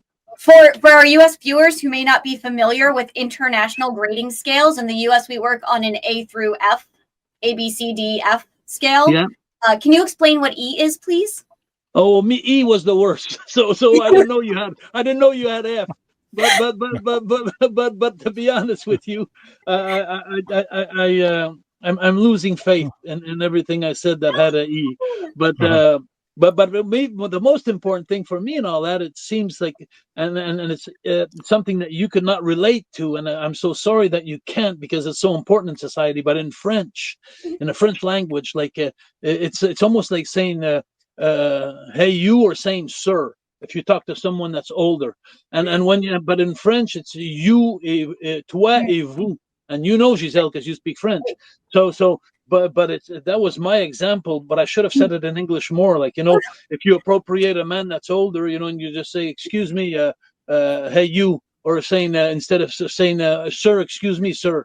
Like, it's that's what I meant but in French it's like that. We have those two words. So, but E is very bad in my report card. Very, very bad.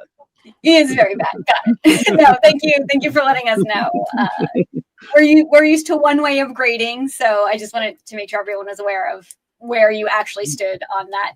Also, I feel like I'm incredibly lucky because I see people playing basketball all the time in the parks, or handball or racquetball. So I understand where that's coming from, and it seems like we have this generational shift. And even with that, some of these indoor activities, like Wii Fit, lend themselves to sports, and you can play tennis on the Wii. It's not the same as going out and playing tennis, but if you don't have the ability or the finances to do that, it's made a few sports more accessible. And so I think we can find a little bit of a middle ground there where it all is. But I have to judge on this, and it's hard because there are a lot of great examples, and I do like the way that both Mr. Rougeau and Mr. McKesky broke down different areas of humanity. We are looking at the last century, and there have been a lot of advances, especially technologically, in the last 100 years. There have been a lot of advances in medical studies with different kinds of vaccines, but then yet we're still fighting tuberculosis, which is still a major worldwide killer. So we've essentially eradicated measles, and we still have TB. Where does that leave us? There's a lot of give and take on both sides there.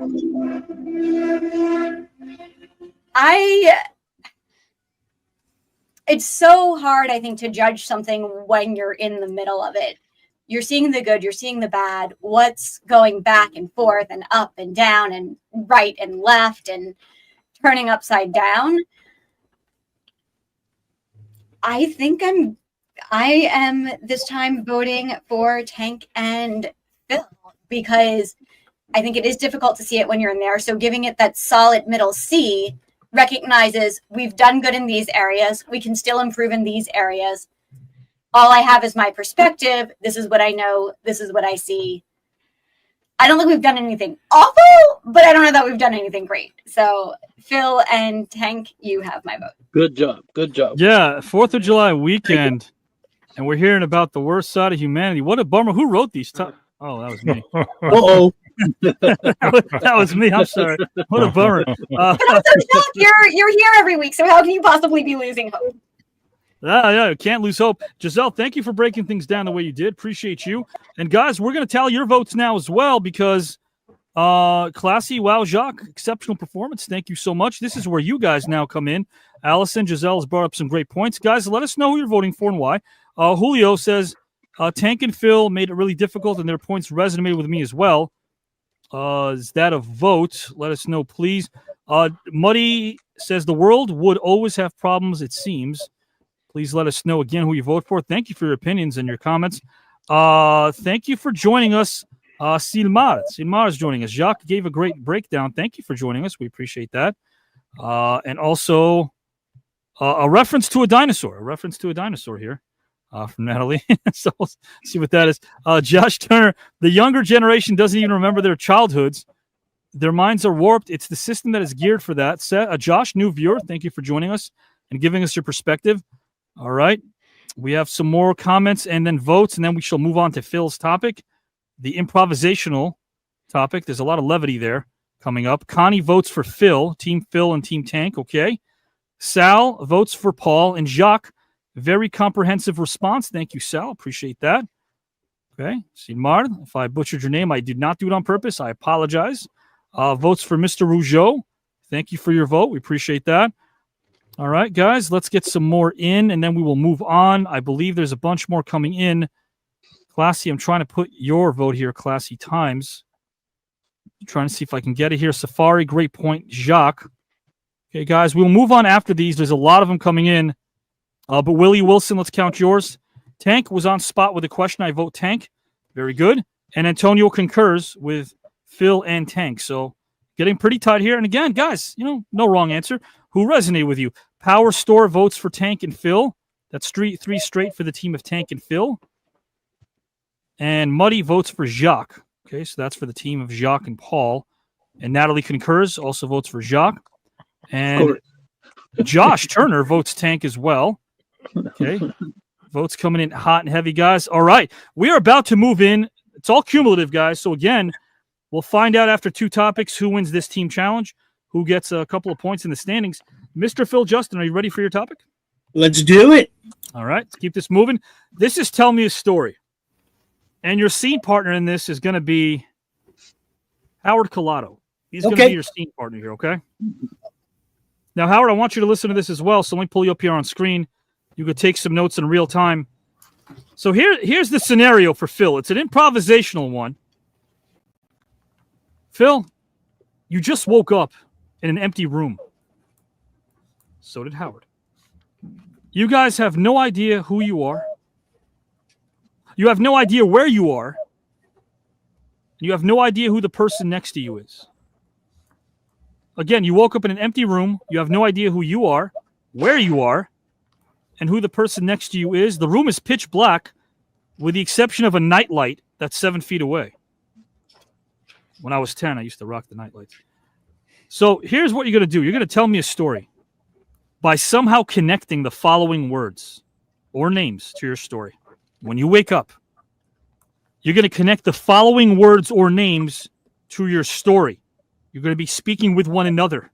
You both are not privy to where you are, where your surroundings are. Here are the words you're going to connect somehow to tell your story. You can use other words, but here are the words you have to hit somehow. Elvis Presley. Peanut butter. BMW. Henry Kissinger. I'll repeat them. Green M&Ms. Peace-loving alligators. And Popeye the algebra teacher. So I'll repeat these again. You're going to have to interweave these into this story. Will creativity reign supreme? Will we make sense out of this nonsense? That's the goal. Got to make sense. In this world, you can't make sense out of nonsense, but Phil and Howard are going to try. Here are the words. Elvis Presley, and the names.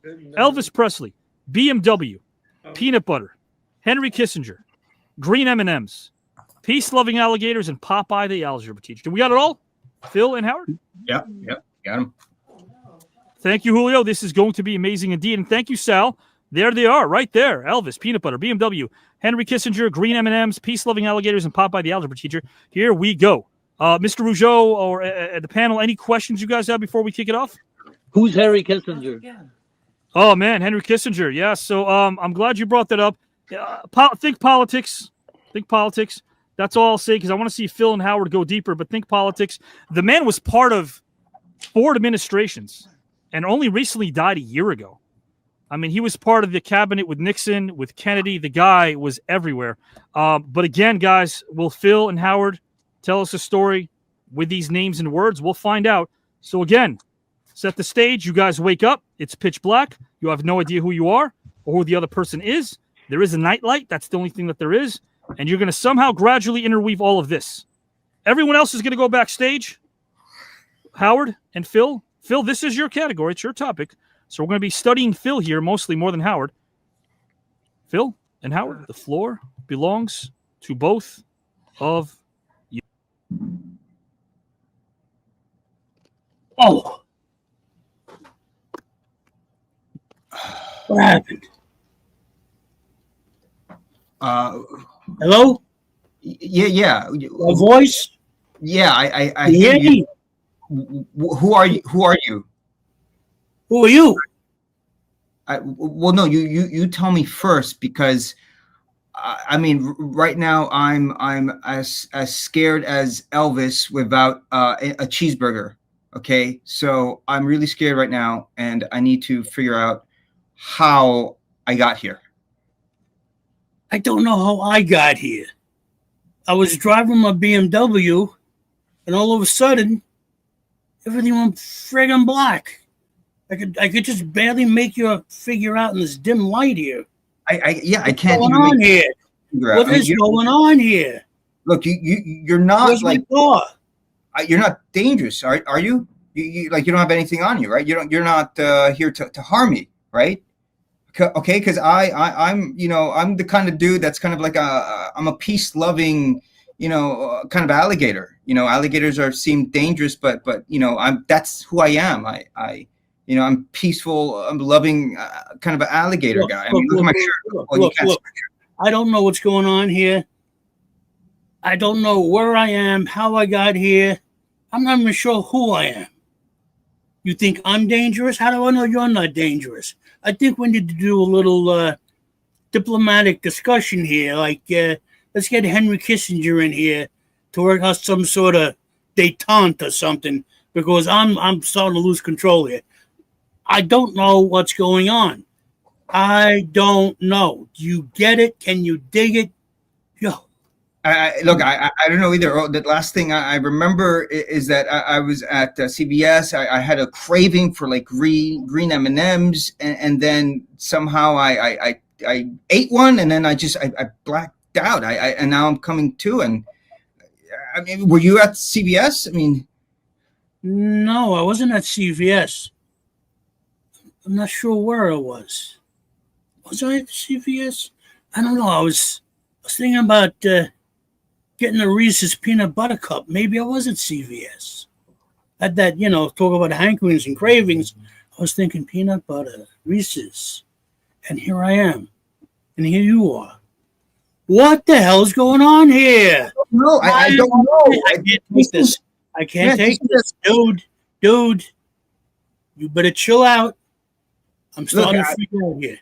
I can't see much, all right? And it seems like it's really just tight here, so I'm not breathing well, all right? I mean, God, this is as complex as Popeye, the algebra teacher. I mean, if he were to teach algebra, I mean, what would a sailor with a weird super cheek and a pipe out of his mouth be teaching algebra? So that's what I'm saying. This is really complex right now, and I can't understand why. You're not kidding, complex. Is this a nightmare? Am I having a nightmare? Did I eat bad Chinese food or something? Am I really here? Are you really here? When I think of a nightmare, like maybe a first date with Henry Kissinger or something. I mean, it'd probably be like possibly boring. I don't know, but that's kind of a nightmare to me. 20 seconds. Look, you got to trust me. I'm not going to hurt anybody. If you don't try to hurt me, I won't kill you. We need to get together. Why are you even saying that in the first place? Why are you saying? I want to put your mind at ease. Don't be paranoid. Be paranoid. Well, I'm sorry. Let's get some tunes going. Put on some Elvis. We'll listen to some tunes. Let's get together. Let's figure out. Calm down. Chill. Let's figure out what's going on, and maybe we put our heads together. We get out of here. What do you say? All right? Yeah, I'm really full. I'm really hungry. I mean, like, what's And scene. That was Phil Justin. Let's bring everybody in here. We're going to bring in Mr. Jacques Rougeau, Mr. David Tank Abbott. We're going to bring in Mr. Paul Mokeski to the screen right now. And dare I ask Mr. Phil's partner, Mr. David Tank Abbott, do you want to give this a whirl? Come on, brother.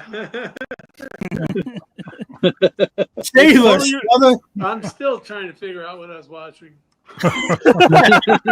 Yes. I consider that a Kick success. The door in, brother. Kick the door and get us out of here. Mr. Abbott, what say you, my friend? Well, wow. I don't know. What is on the order board here? What's going on? Well, it would be the same scene. So essentially, you're waking up. You have no idea where you are or who you are. You have no idea who the person next to you is either. And then to make things more challenging, there are some key words that I've thrown in here that you have to interweave into your conversation. So those are the key words that you were listening to. The challenge is how to interweave them organically into the conversation. So do you want to give it a stab, my friend? Wow. Your call completely. It's optional. Totally optional. If it's optional, I'll let it slide. I'm going to ask Mr. Jacques Rougeau or Paul Mokeski to see if they want to get some points and jump in here. It's their call. I'd like to jump in with Paul together. I think. Let's do it. We could have some fun with this. I think. Okay, Jacques and Paul. Do you guys have the words? Do you need some time to look at the words, or do you have them? No. I think I've seen enough of these two that just went by. I think I don't think we could do worse. Scared me off. I don't think we could do worse. Come on, date? Come on, guys and gals and pals. This is the time of night where we enter into the surreal and the weird and the funny and the strange all at once. Here we go on another strange trip, starring Jacques Rougeau and Paul Mokeski. I'm going to put us all backstage. Yes, I'm gonna start this, Paul, if you don't mind. So here we go. Mr. Abbott, Mr. Justin going backstage, Mr. Collado, good stuff. Guys, at a 3 and a 2 and a U. Jesus Christ, what happened? Holy mackerel! I feel like I don't know. I don't know. It's so now. It must be a car crash. It must be a car crash. Let me go out and check here and see. I can't see nothing. We hit the pole. I think we hit the pole. Was someone put something in our drinks last night? I mean, I can remember jumbled stuff like Elvis Presley driving a BMW, eating a peanut butter and jelly sandwich with green M&Ms in it. I can't. Geez, I can't see. Who are you? Were you in the other car? Jesus Christ, you're so big. You make me think you're Popeye or something. I was. I was sitting next to you, but my feet were in the front seat. But it looked to me like we hit a peace-loving alligator that was in the street. It could be because we hit something for sure, because I feel like I have Andre the Giant beside me here, but you know what? It's funny that you mentioned that, because I had with me, I had some green M&Ms, and I can't find them. I'm looking all over the place. Are you hurt? Are you hurt? No, I'm not hurt, but I know one thing I remember. One thing I remember that we have to do. We got to get going, because we have a meeting with Henry Kissinger and Popeye the algebra teacher, and we got to get there as soon as we can. But do you have a phone? Can we call 911 or something? Because I don't think I'm able to walk right now, Andre. I'll carry you. It's okay. Get on my back. That sounds great. Just listen. Weren't we supposed to go and see Elvis? No, we saw him at a concert last night, but I thought he was dead, but I swear he was there. I hit my head so bad. I think I'm going to pull out of this. Let me call 911 and see if we could see something, because it's so dark in here. But anyway, you're okay. I'm glad to see you're okay. I could feel your muscles, Popeye. So I'm happy that you're still in one piece. Me too, partner. And scene. Now that was smooth. There we go, guys. There we go. That was the dreaded improvisational topic. Enter Joan Risk with that topic. Oh, man. Jacques Rougeau and Paul Mokeski, Phil Justin, Howard Colato, Mr. David Tank Abbott, killing it with philosophy. You never know what you're going to get here. Now, our judges are on screen. Howard Colato, take it away. You have the unenviable task of trying to figure this thing out, even though you were in the scene. Actually, no, you're not going to vote. You're in the scene. So, Giselle, the vote is all yours. Oh, this one's a no-brainer for me. It is going to Monsieur Rougeau and Mr. McKesky for being brave, jumping right in, being connected with each other, and working together to tell this story. They hit every single word. They didn't need that repeated, and they had a blast doing it. It was so much fun watching you. You get my vote for this topic. Appreciate that. Thank you guys for enjoying this stuff. Give it up to everyone on screen over here. Again, Mr. Jacques Rougeau, Paul Mokeski, David Tank Abbott, Giselle, Howard Colato, and Phil Justin. Let us know. A lot of laughs here. Let us know who you're voting for. Again, no wrong answer here. And then our final topic belongs to Mr. McKesky, and then we will find out who won the team challenge tonight. It's that simple. We're down to our last one. So, Random Files, thank you for enjoying the show. New viewer, appreciate that.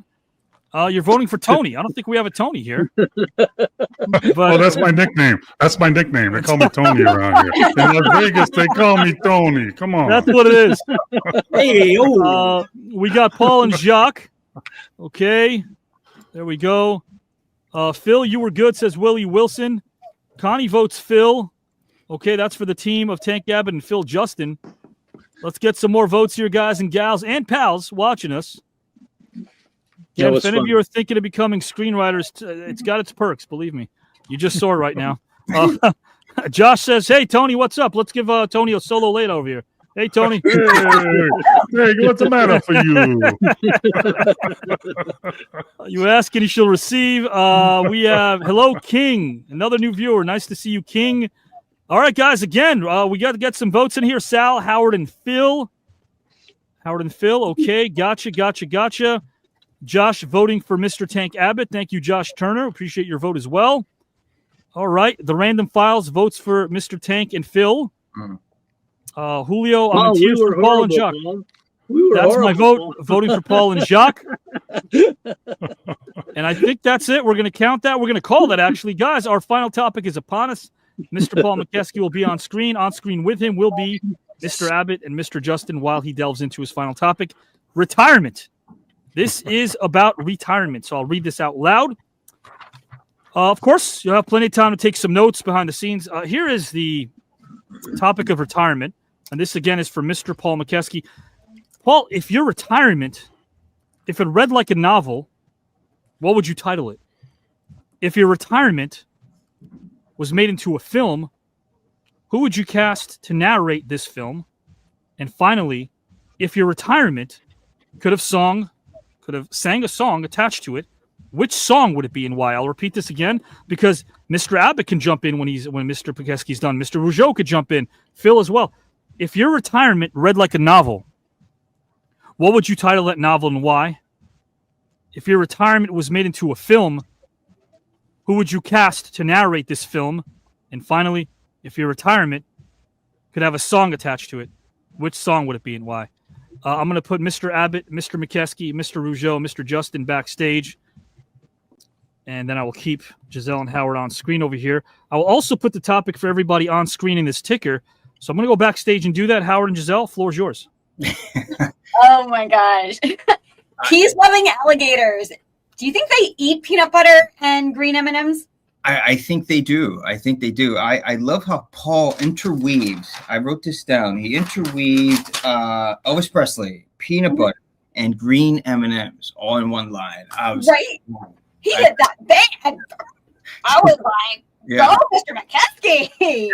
It's just amazing to me. And just what did you think of the visual at the end of Paul Mokeski carrying Jacques Rougeau? I would love to see that. That'd be an amazing image right there. Oh yeah, he could probably do it. I think so. He's 7 feet.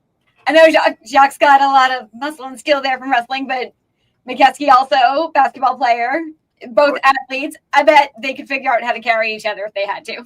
I'm sure. Just great chemistry. Like they just had like immediate great chemistry. I'm a little jealous, I'll be honest. But no, it was just fun to watch them just storytell. It really was. I have been loving watching Paul Mokeski in both of these tournaments. We've learned so much from him and about him. He has truly become the epitome of this show and why we do what we do. We always say we don't put people in boxes, and he has broken through every line, every perimeter, every angle that you can in any box anybody even thinks about putting him in. You're 100% right. One of the amazing things I love when we're on here live is, yes, we know their moniker and we'll get, we'll see their career, but then they break that box, and he's a storyteller. He's a writer, and all these guys, Jacques and Tank, it's just amazing to watch that. No, I think we're all of these things, but the last people to know about it is us, right? Yeah. We're all of these things, and I think that's cool. Madeline, nice to see you. Thank you. A lot of new viewers tonight. Guys, what I do want to give is, again, Mr. Abbott, Mr. Rougeau, Mr. Phil, Justin, and Mr. Mokeski, a little bit of time just to kind of organize their thoughts for this final topic. So in the meantime, guys and gals, our 250th episode, we're all going to be on location for this. It's been a year since we all got together. We're going to do that. The Green Room hosts next Saturday, but in 2 weeks, the big one, the TKN Celebrity Tournament. Mr. Abbott's in round 3. Jacques Rougeau's in round 3. Paul Mokeski's in round 3. Giselle's in round 3. Mr. Justin, Mr. Howard Collado, your night awaits. But guys, the final lap of round number 2. Look at this matchup we have in a couple of weeks as we return on Saturday nights back to the TKN Celebrity Tournament round number 2.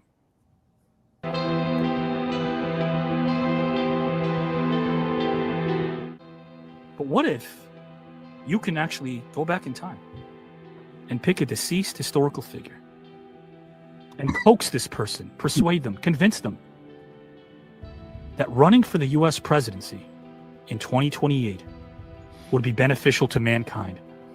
Who would you pick and why? The caveat, there's a caveat, is this person cannot be a political figure. So with that being said, the floor belongs to Mr. Saberhagen. Whenever you are ready, good sir. I would choose Jackie Robinson. Jackie wasn't just a baseball player, he was a trailblazer. He stepped onto the field every single day, knowing he would face hostility, threats, pressures most of us that we could never comprehend. In today's world, we need to have that kind of leadership. Someone who can take the hits, but still move forward. Someone who can unite people. Not stand at a podium, but by leading through actions. Jackie had an incredible ability to handle adversity while still performing at an elite level. As a leader, Jackie wouldn't just bring people together, he'd show them that it's possible to move past the things that divide us and build something better. And maybe, just maybe, That lesson would extend beyond sports, beyond politics, and into the way we choose to live our lives every single day. We could use a leader who understands struggle, but chooses to lead with dignity, without ego. Mr. Antonio Davis, good sir, I will ask you the same question. I won't read the whole thing, but I'll kind of set it up for our fans. You're going back in time prior to the 20th century, and you could visit any historical figure that you want, and your objective is to inspire them and maybe even change the course of history. The catch is that this historical figure is only 5 years of age when you're visiting them. How will you inspire them? Who are they? And you'll do so by telling them a story from your own childhood that does epitomize perseverance, hope, and sheer will. My friend, the floor is yours whenever you're ready to go, good sir.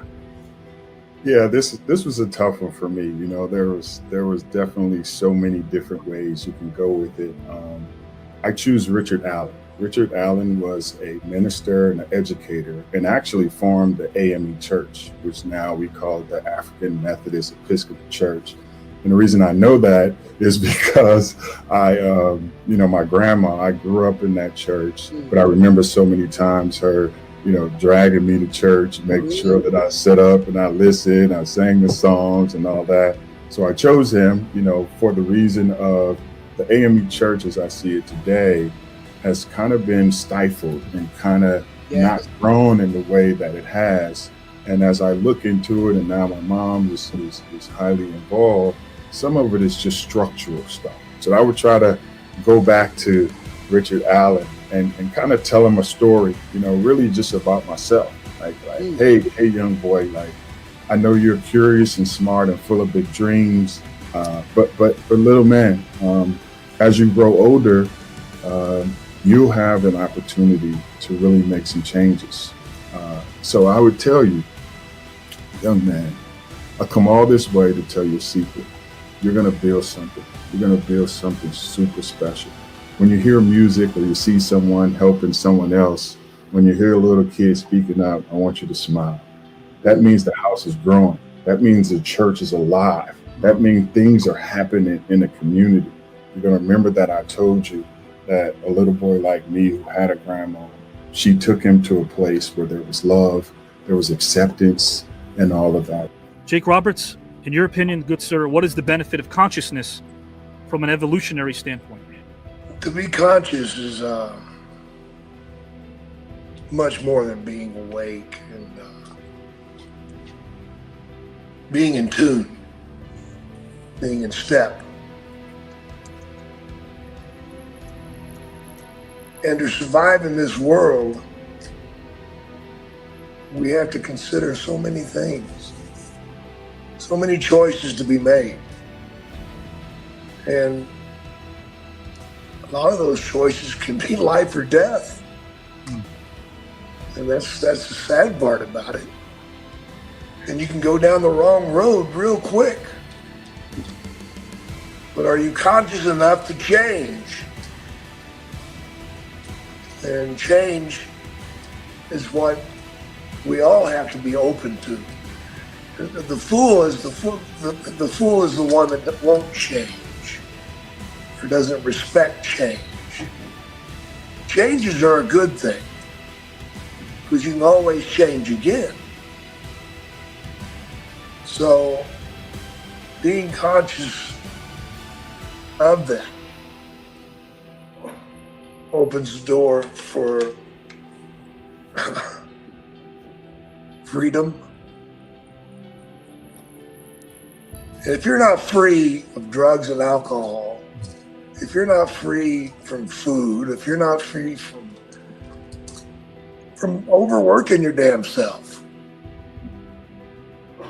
you need to have time for yourself, time to live, time to breathe. So being conscious of where you're at, and what you need, truly need to survive. I'm not talking about greed.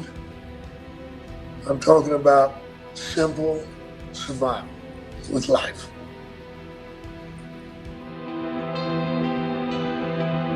Well, guys and gals and pals, there you have it. Here on TKN, we don't worship the gods of sound bites. You're getting some depth. You're getting a lot of layers over here. This is humanity done right, and it is a sport of the mind. And I don't mind reminding all of you that all of you are the ones that decide and determine the outcome of every single match that we have. Everyone. I got goosebumps. It's just listening to Jake, all those guys, and to think they're coming up again. So, I'm excited. Just want to express that, man. Can't wait to see him. No one likes to face themselves in front of the mirror, but if you don't, you're not going to face your shortcomings. Can't see yourself if you don't face yourself in the mirror, right? Can't see yourself. And that's what we're going to have on July 19th.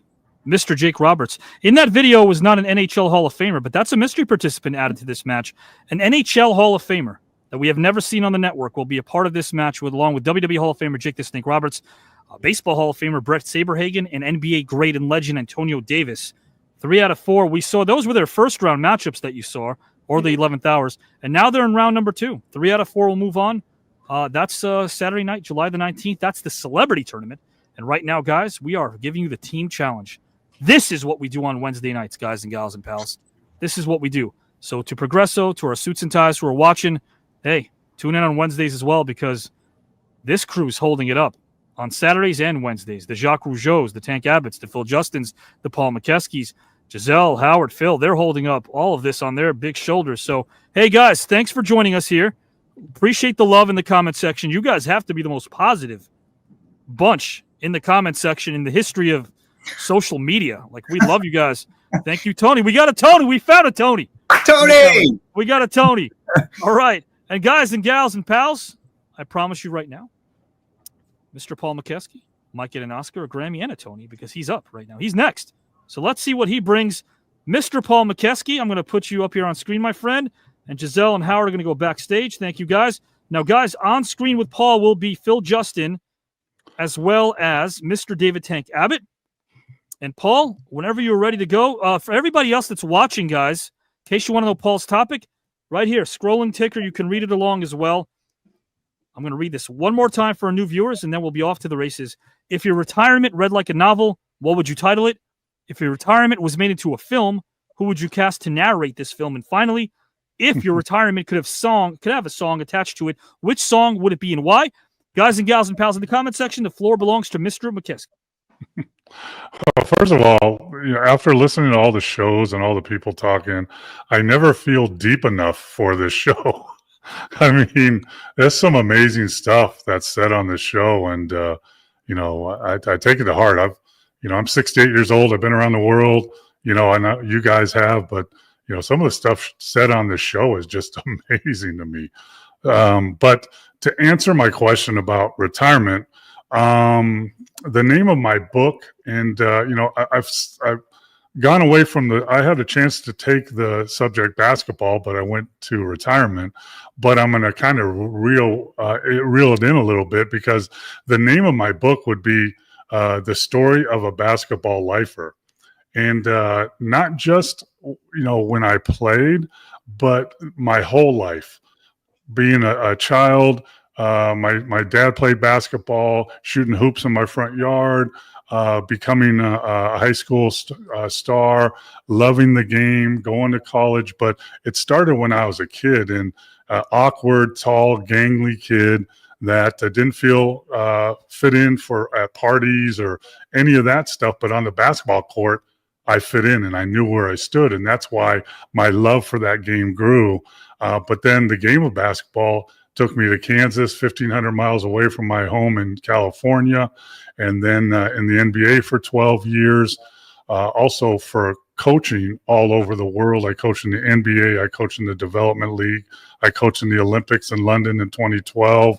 And I've done camps all over the world. I think I've visited 42 countries, and I've shared my knowledge and love for the game, but also my coaching of the game of basketball, sharing my love of the game and the information of the game and what the game can give you if you treat it right, is one of the highlights of my life. So that's what I am, a basketball lifer.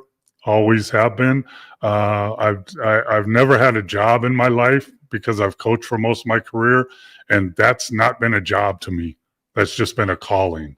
And I would like to share some of the things in my book that people don't realize, how sports, in my case, specifically basketball, can change a child's life and go on to their life. Where, I have two sons that played in college and played overseas, and had my first grandchild a week ago, and seeing them grow and their love of the game. So that would be the name of my book, but not just the basketball part.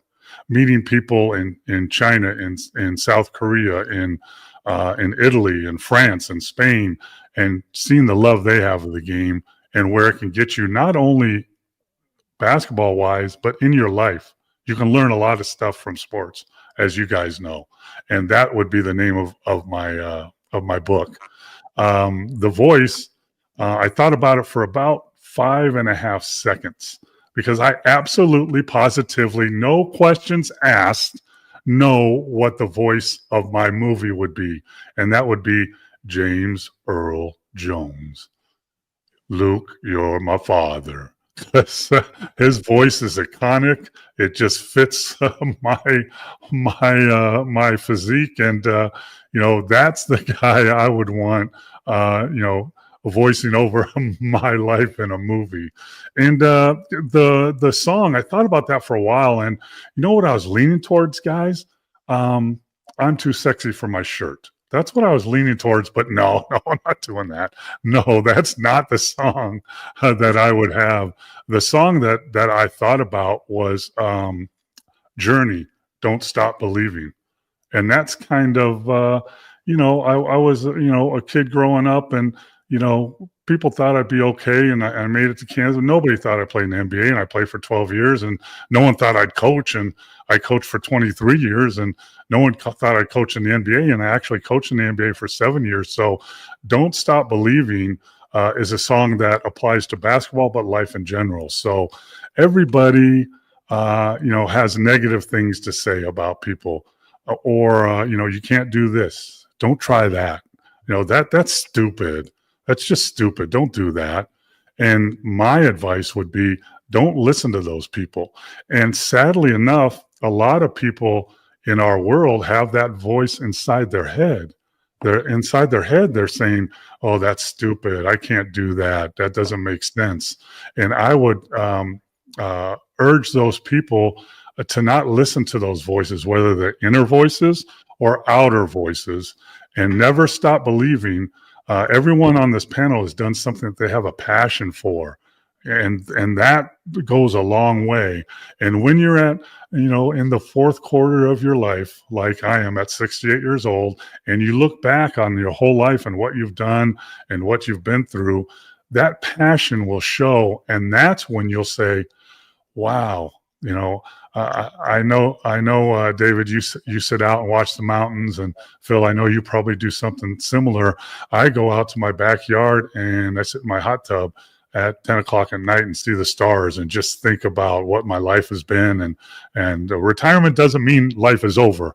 I have a grandchild now. I have a podcast. I'm writing a screenplay. Not all that, but the thought of being able to look back and I did something I was passionate about for all my life. And that's why that Journey, Don't Stop Believing song pops up. That's really awesome. And, you also picked, now wait a minute, this all makes sense. About 2 shows ago, you brought up how, Darth Vader was someone that you kind of, and James Earl Jones. So there's that connection, right, Paul? I always wanted, I looked around when I was young. I looked around for a Darth Vader outfit that would fit a 7-footer. I couldn't find one for Halloween. And gee, I wonder why. That crushed me. Man, oh man. I like that though. And I also like the song that you selected. Now, guys and gals and pals, you can play along as well in the comment section. Paul, you're going to have to surrender the nickname Tony, if you don't mind. We got a Tony in the comment section. Is that the real Tony though? Is it really? Real Tony. That's real Tony.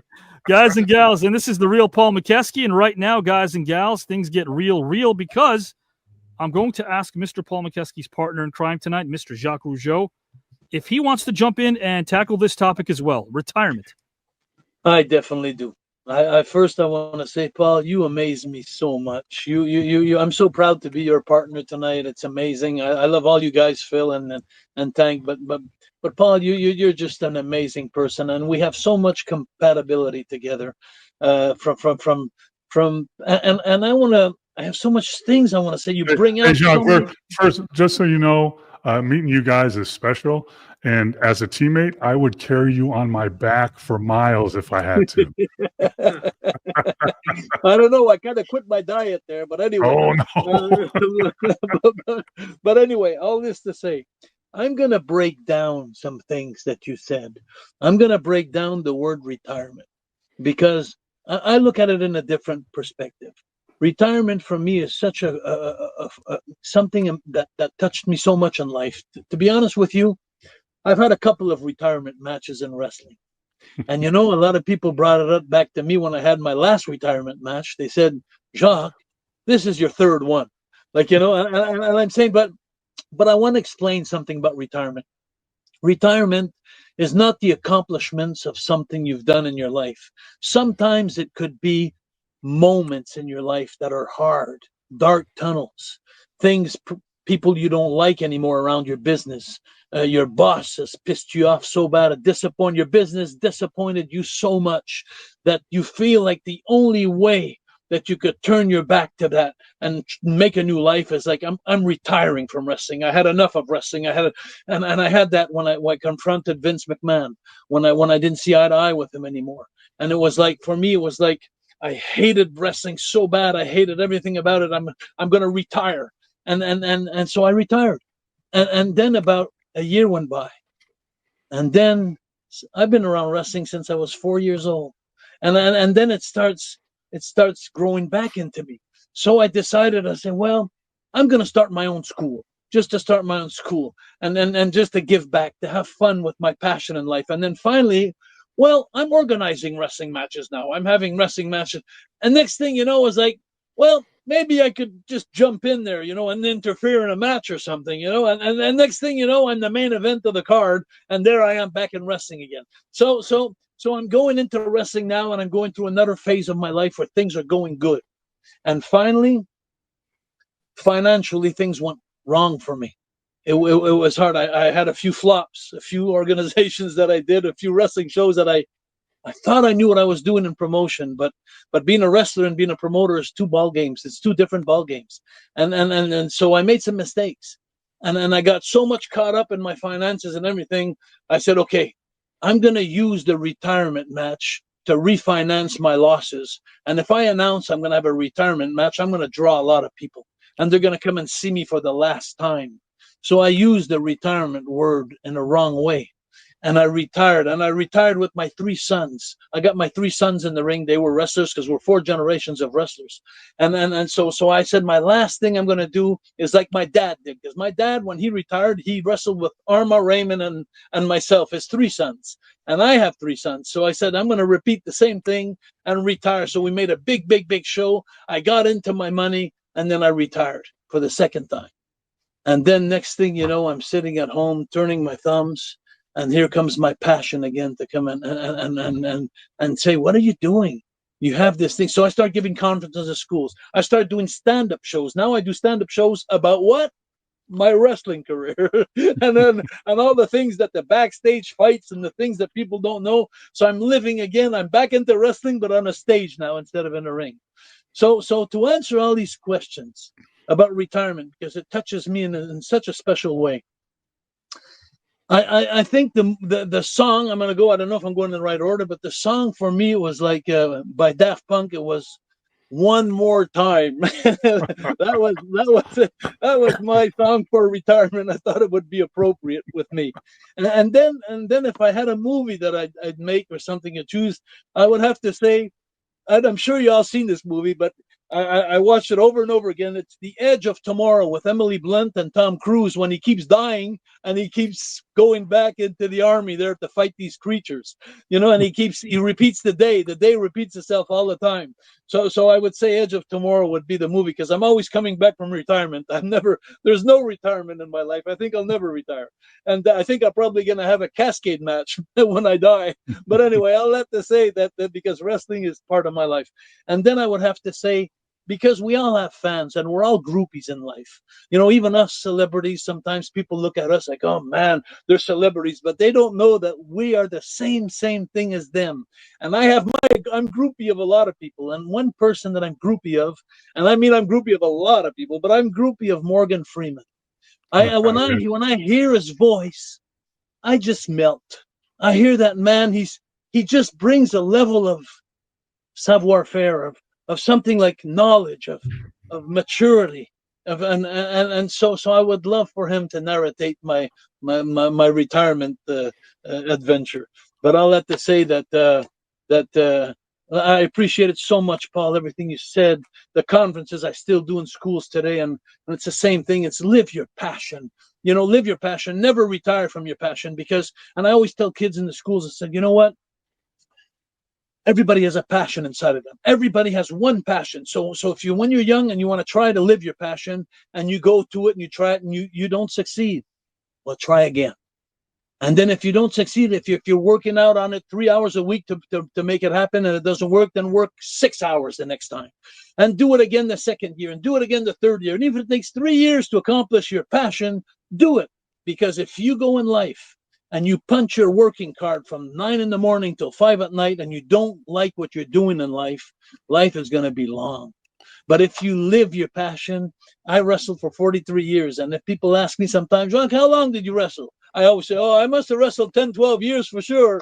But it was 43 years that just went by like that.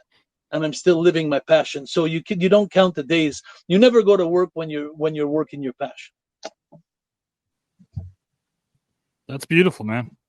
And before I read some of the comments over here, I want to also let everyone know this, because somebody asked this question. Yeah, I love the fact that when you guys are able to all talk about why retirement is not the end of the journey, that's important for me to know, because, you know, don't let the gray beard here fool you. I got many more years, many years ahead of me.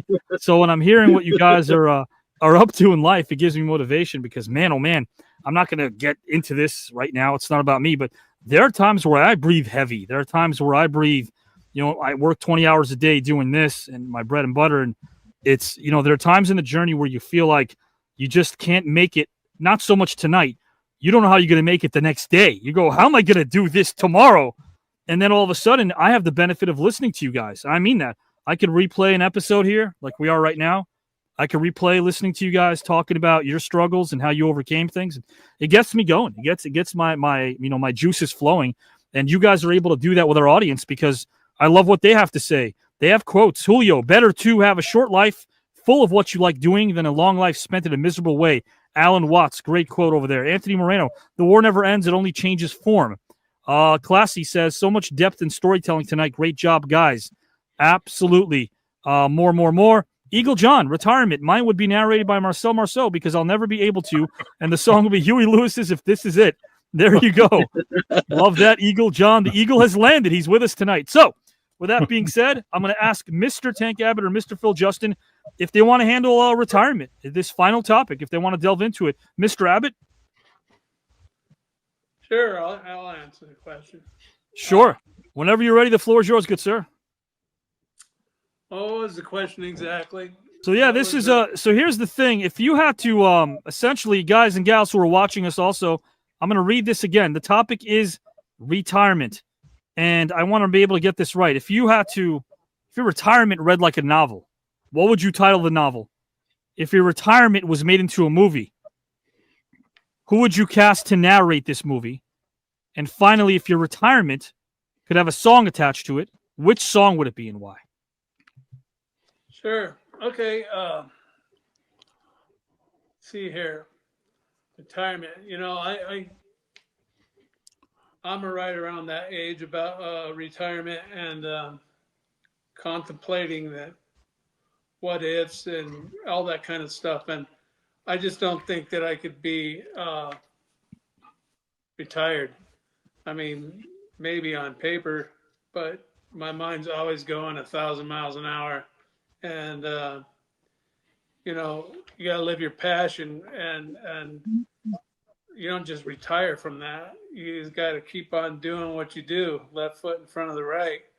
And, you know, so as far as retirement goes, I don't believe that I have a retirement at all that's not for me. I always have to be doing something, whether it be staring at the mountains and pondering the world, or actually lifting weights, or writing in my book. But so retirement's just not even, it's a 4-letter word for somebody that doesn't know how to spell.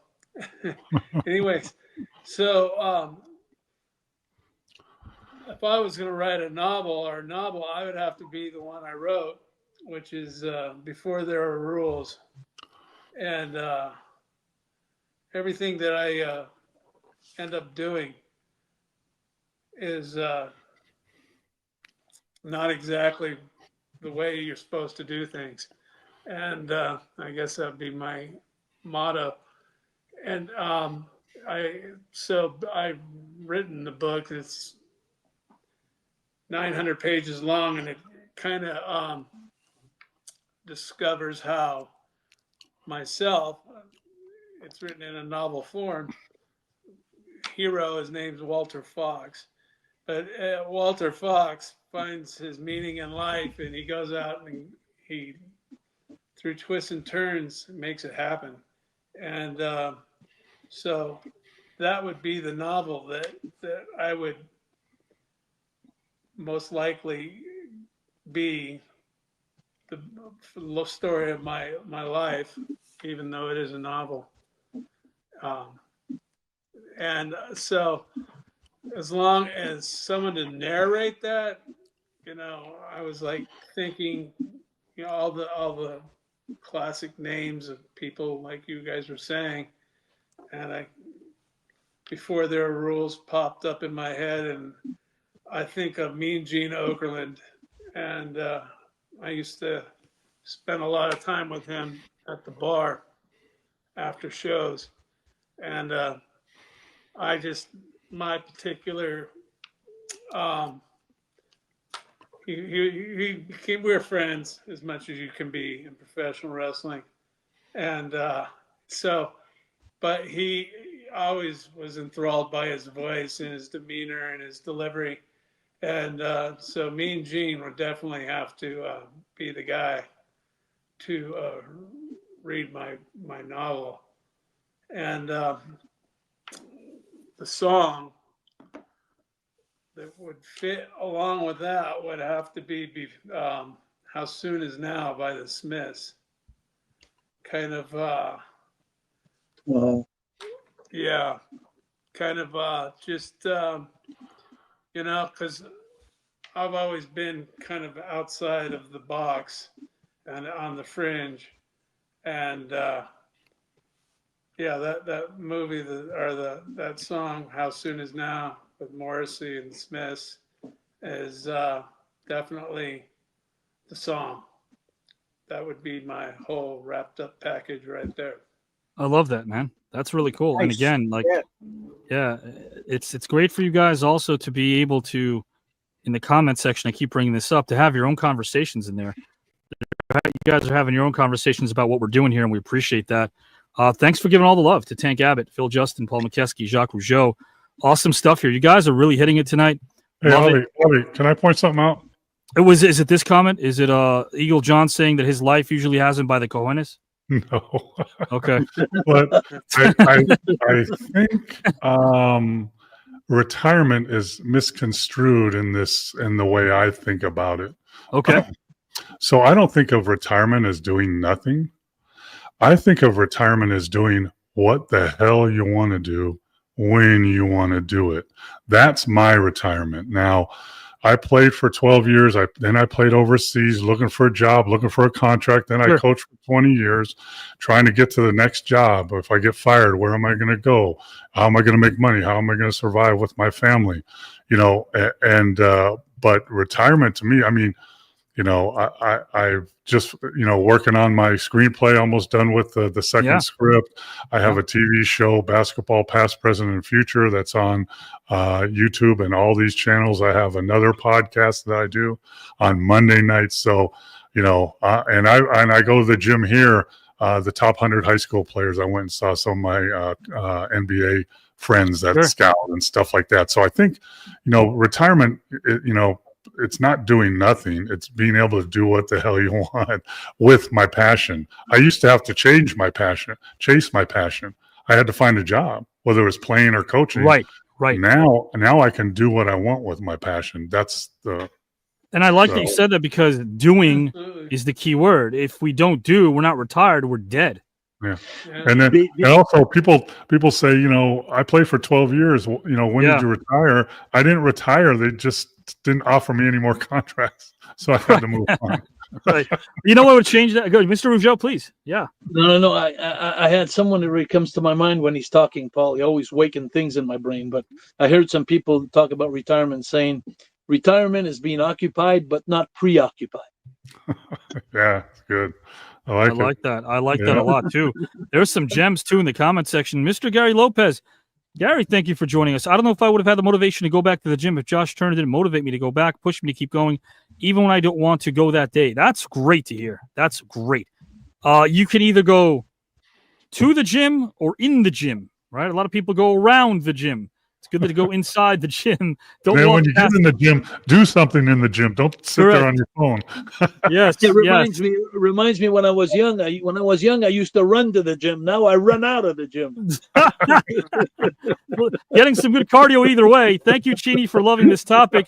My show, Josh says, is always pushing the boundaries. Let us know about it. Julio says, yes, Paul summed up my comment exactly. Retirement, being able to start your personal trip through peace in your life with no distractions. Paul summed it up perfectly. And by the way, guys, again, voting who resonated most with you. We'll kick it over to Phil. So once Phil is done, in the comment section, you guys can start voting once Phil is finished. Our judges will as well. And then we shall call it a night. Phil, do you want to tackle this? I certainly do, sir. Thank you. Floor is yours. Thank you. Let me preface this by saying that technically I'm a retiree because I did put in my papers. As my esteemed colleagues have all said, doesn't mean I'm just sitting here.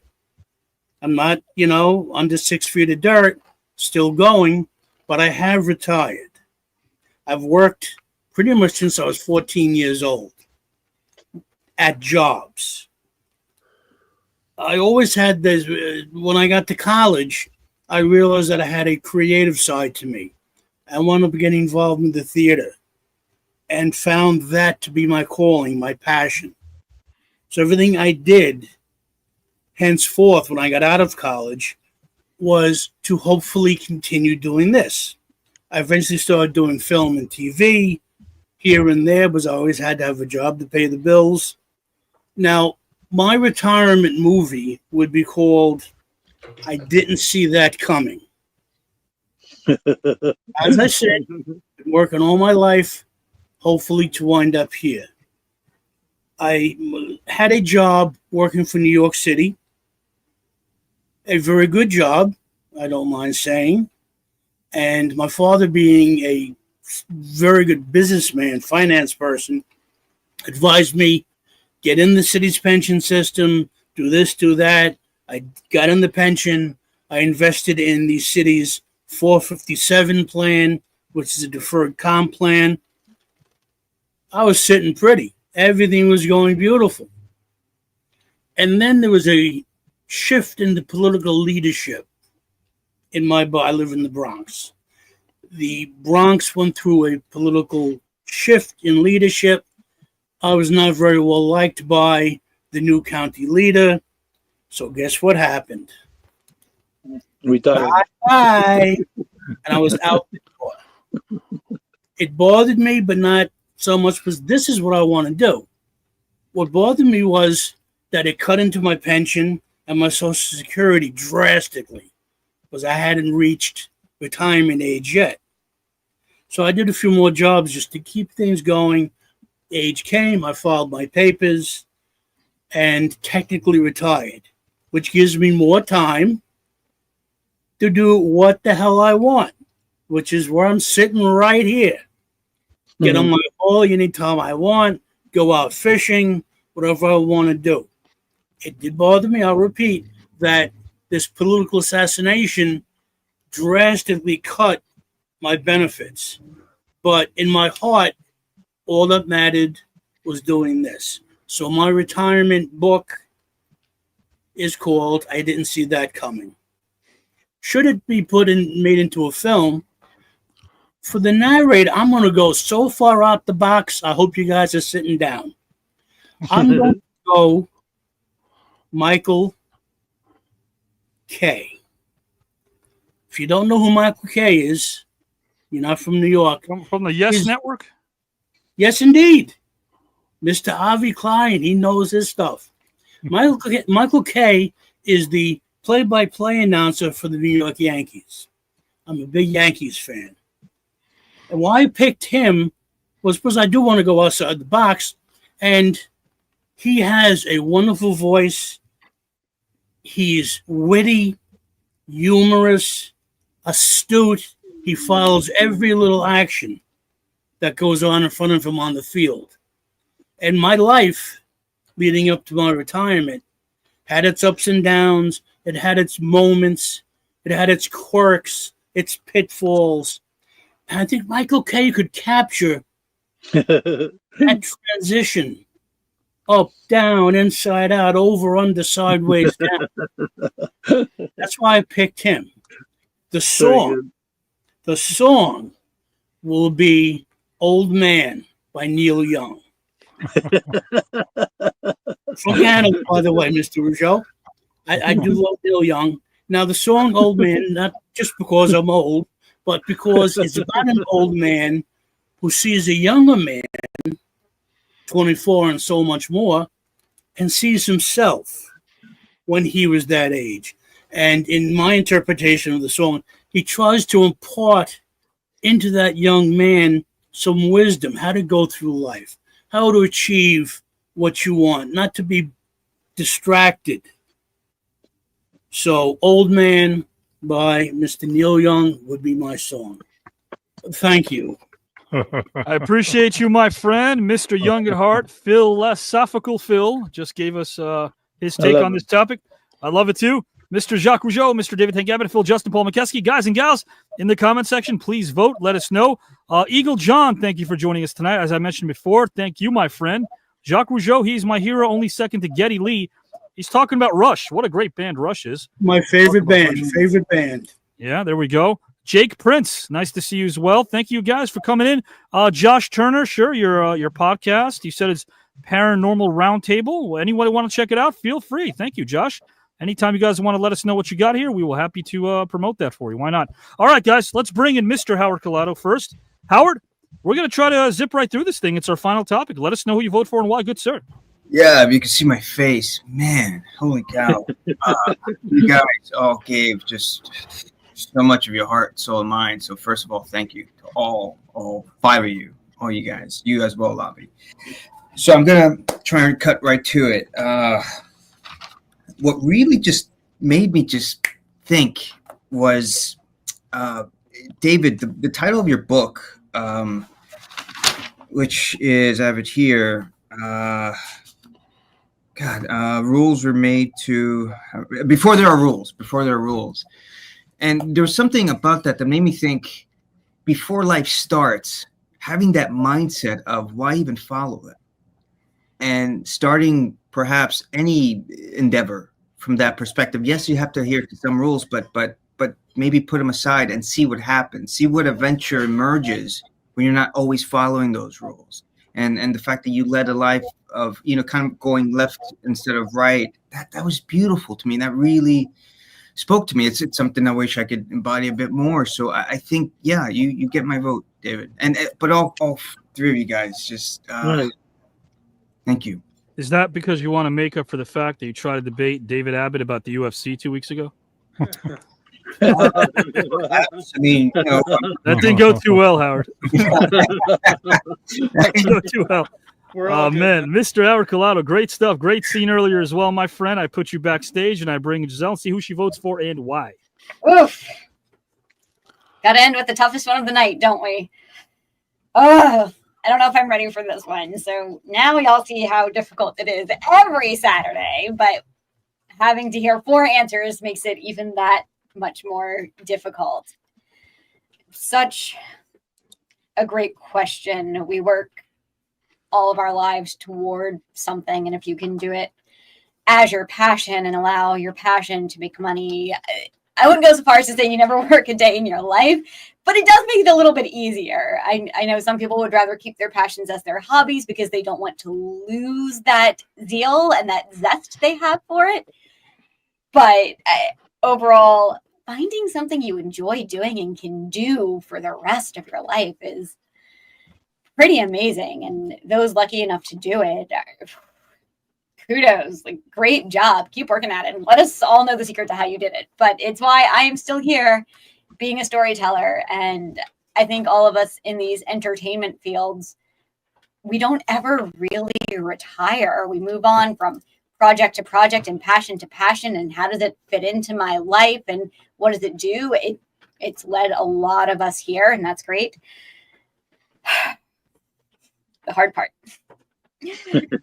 I know, I hate this part. Also, I love it because it means we had such amazing conversation this evening, which is what TKN is all about always.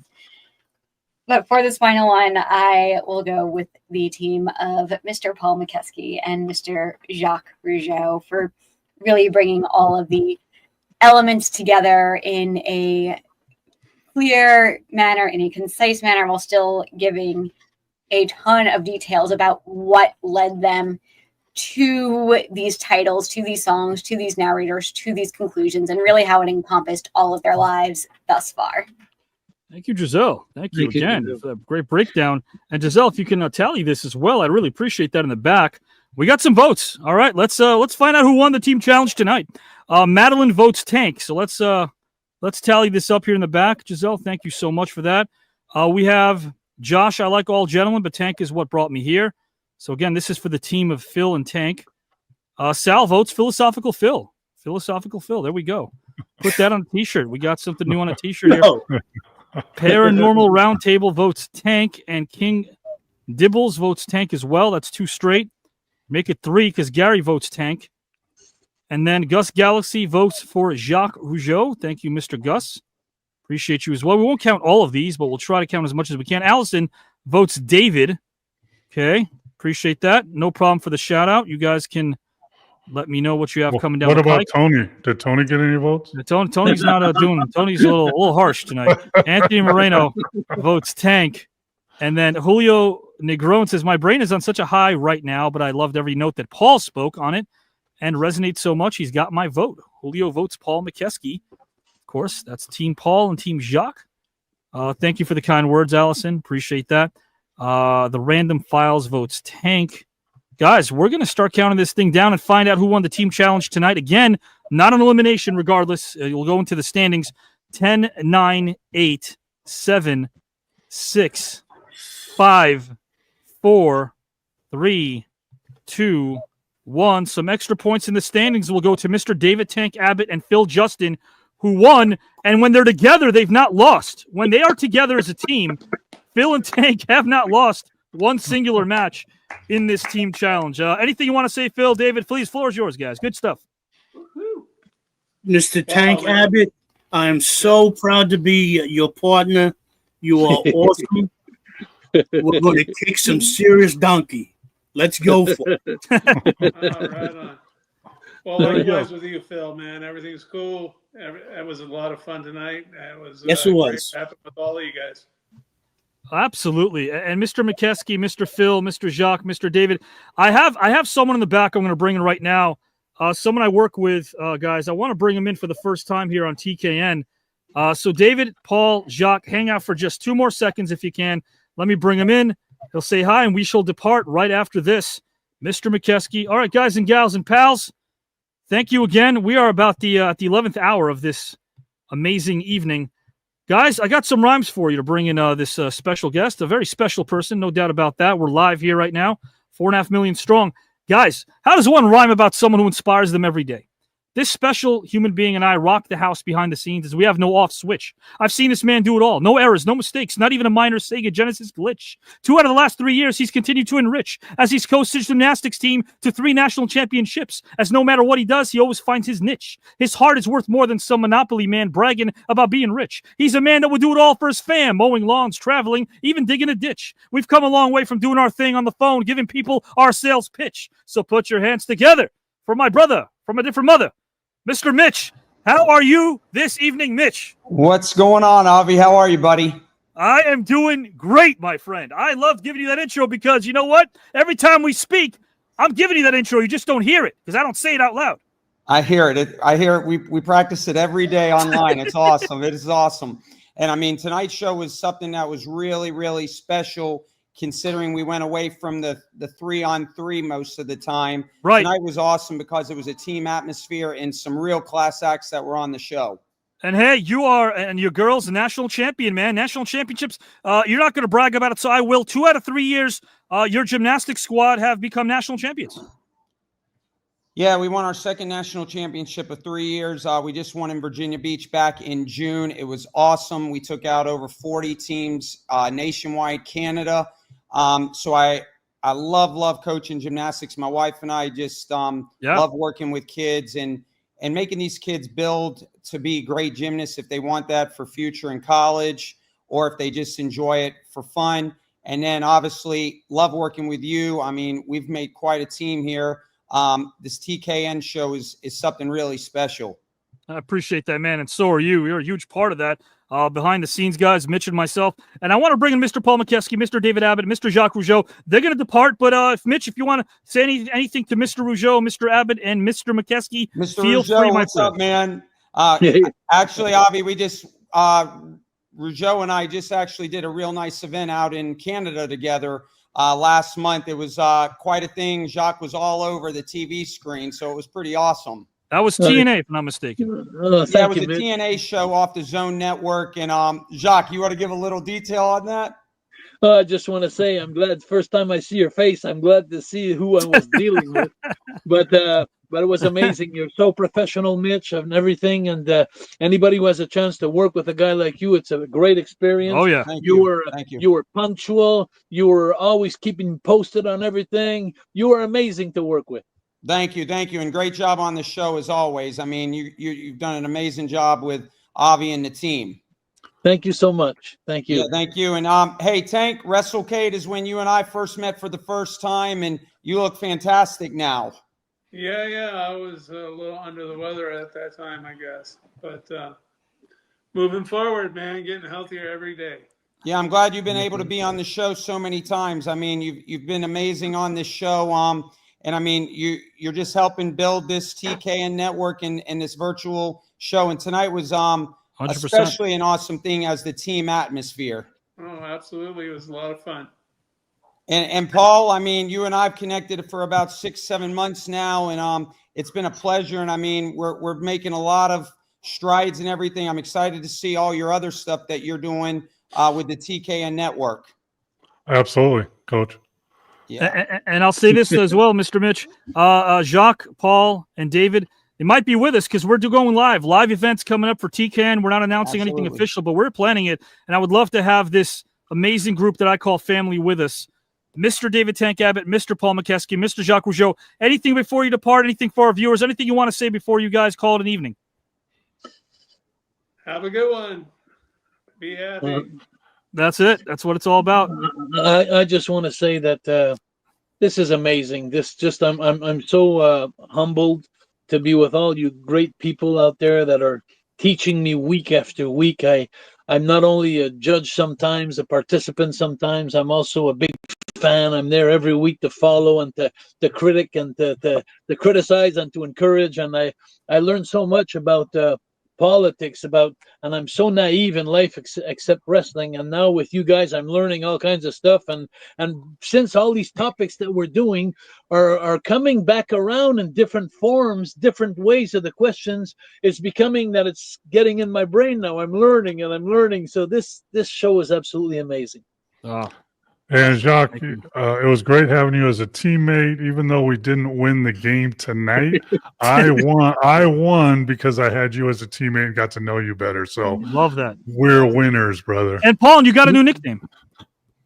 Hey, Tony. We got Tony, guys. We got Paul, Tony, Mokeski in the house.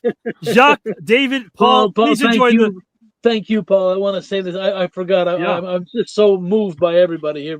But Paul, you're such. you're such an impressive person to hear speak, and so much knowledge and fun to listen to. When I go to Vegas, I'm going to try to get your number and we can have a beer together or something. Absolutely. Yeah. I love that. And Jacques, thank you for that poem earlier, man. It really touched me. Thanks so much for those kind words, my friend.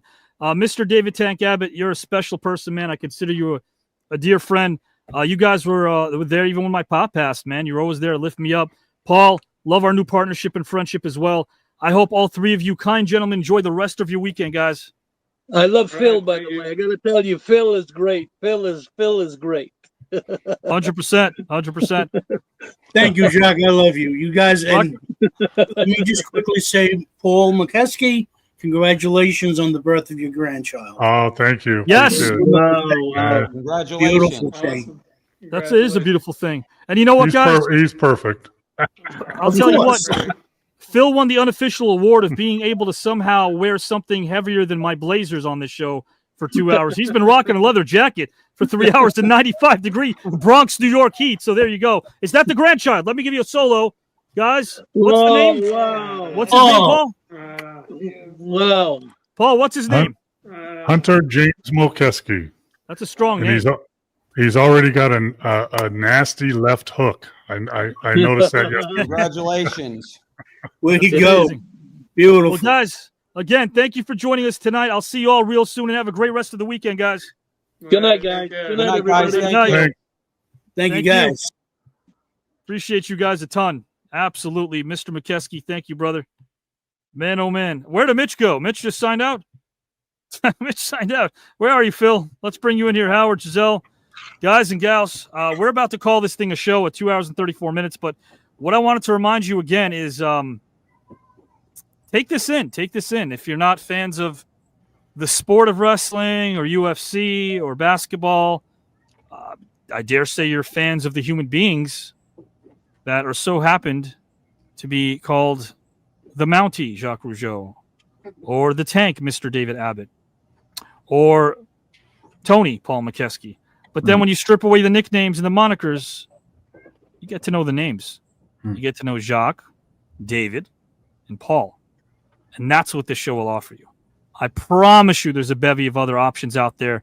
There's some really good stuff out there. There's some great channels. There's some great shows. You'll get to know about careers in their traditional sense. Phil brought up Michael Kay, one of the best interviewers around. No doubt. I love his one-on-one. The one he had with Shaq was really good on the Yes Network. Yeah. But there's so many great interviewers out there. So when I say I'm not an interviewer, it's not an insult to anybody else who is, but I'm a conversationalist. And if you want a conversation, you want to get to know the person behind the persona, that's what this is. That's what TKN is going to continue to be. And we're going to do it every single time we're live. Guys, this is going to go dark. This episode, unlike every Saturday episode, you're not going to see it, but you might see it tomorrow when we upload it. You might see it Monday or Tuesday. Tune into our channel every day. Click videos. You'll see this again. But we are going to be live this Wednesday with another team challenge. You just saw one. How about the team challenge this Wednesday? And next Saturday, guys, it all goes down, our 250th episode. Consecutive. We've never missed a day, never missed a night since we started this thing 5 years ago. It's going to be special. We're all going to be in each other's company. And then following that, July 19th, it is back to rolling up our sleeves. It is back to being able to somehow deal with the fact that there aren't enough Kleenexes in your living room because you're going to be shedding tears when people get eliminated because we've got a 4-way matchup. NHL Hall of Famer, mystery participant. We've got Jake the Snake Roberts, who's a WWE Hall of Famer. We got NBA legend and also president and CEO of the Retired Players Association of the NBA, Antonio Davis. And we have Baseball Hall of Famer Brett Saberhagen.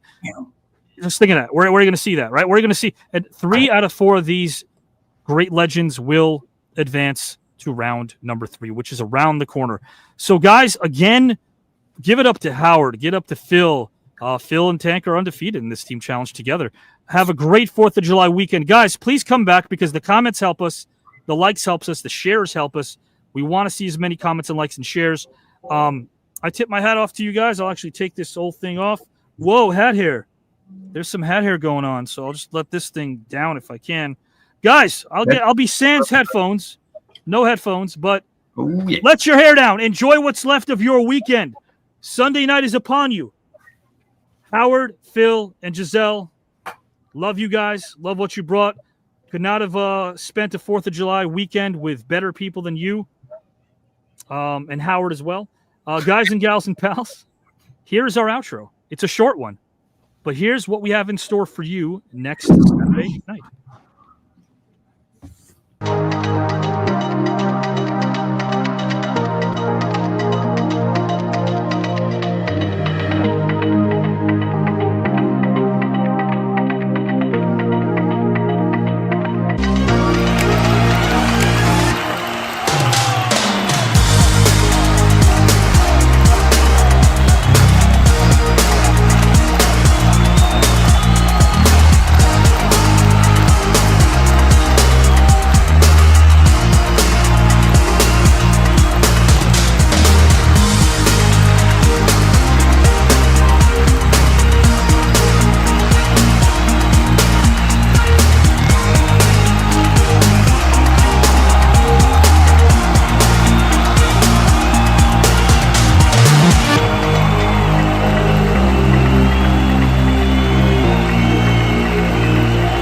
Kelly? Hey, Howard! Hey, we got Kelly there.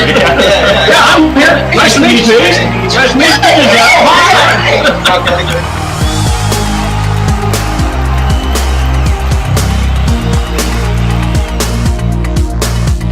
Hey, Kelly!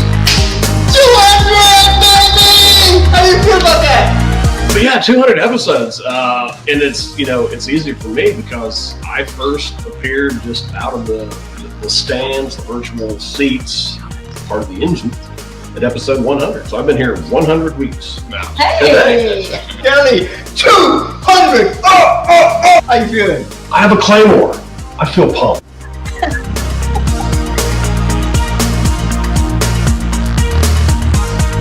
Follow me. You're gonna tour of the Howard Collado crib.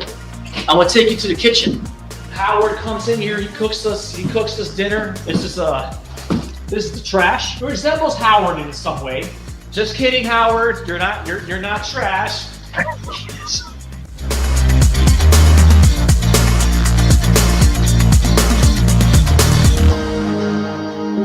Waiting for this moment where we could all finally embrace. Wondering if it would ever come or if we would be stuck in the virtual world forever. But we did it.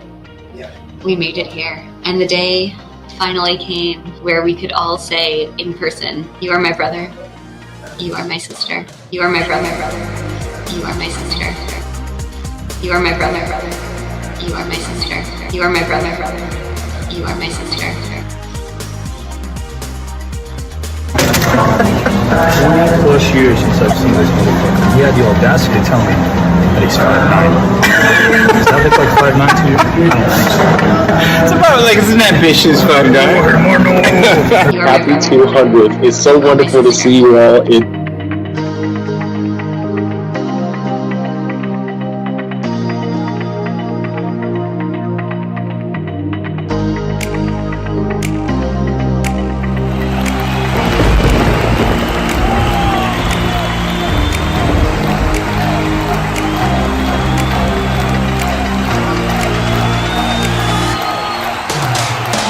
You stuck with this and week in, week out, and always delivered. And I know the best is yet to come here with the new network, TKN. Congratulations. This is amazing for your 200th show. That's quite an accomplishment to be able to put that many shows together. But I have just learned so much from so many of Avi's hosts, and I just want to encourage you guys to invite everybody you know, because this is such a grassroots kind of movement. Avi, congratulations on your 200th show. You continue to be a great inspiration to all of us. And not only that, the magnetism part, where you steal their heart and you make them want to come back for more.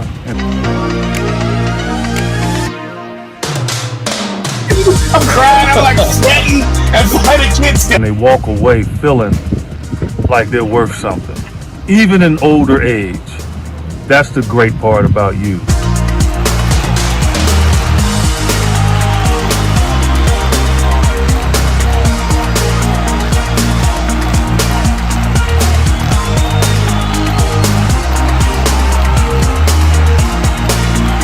Harvey to Pete. Look at the penmanship. Huh? To Kelly White. You got you throw this. It's not like breaking.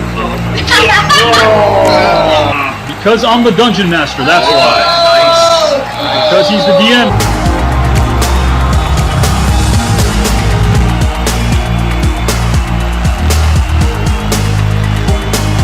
The greatest gift for the best. I didn't see that part. Well, give me that. That was for me. What makes sense out of this is that these are family members by choice. These are brothers and sisters that I choose to call my family by choice.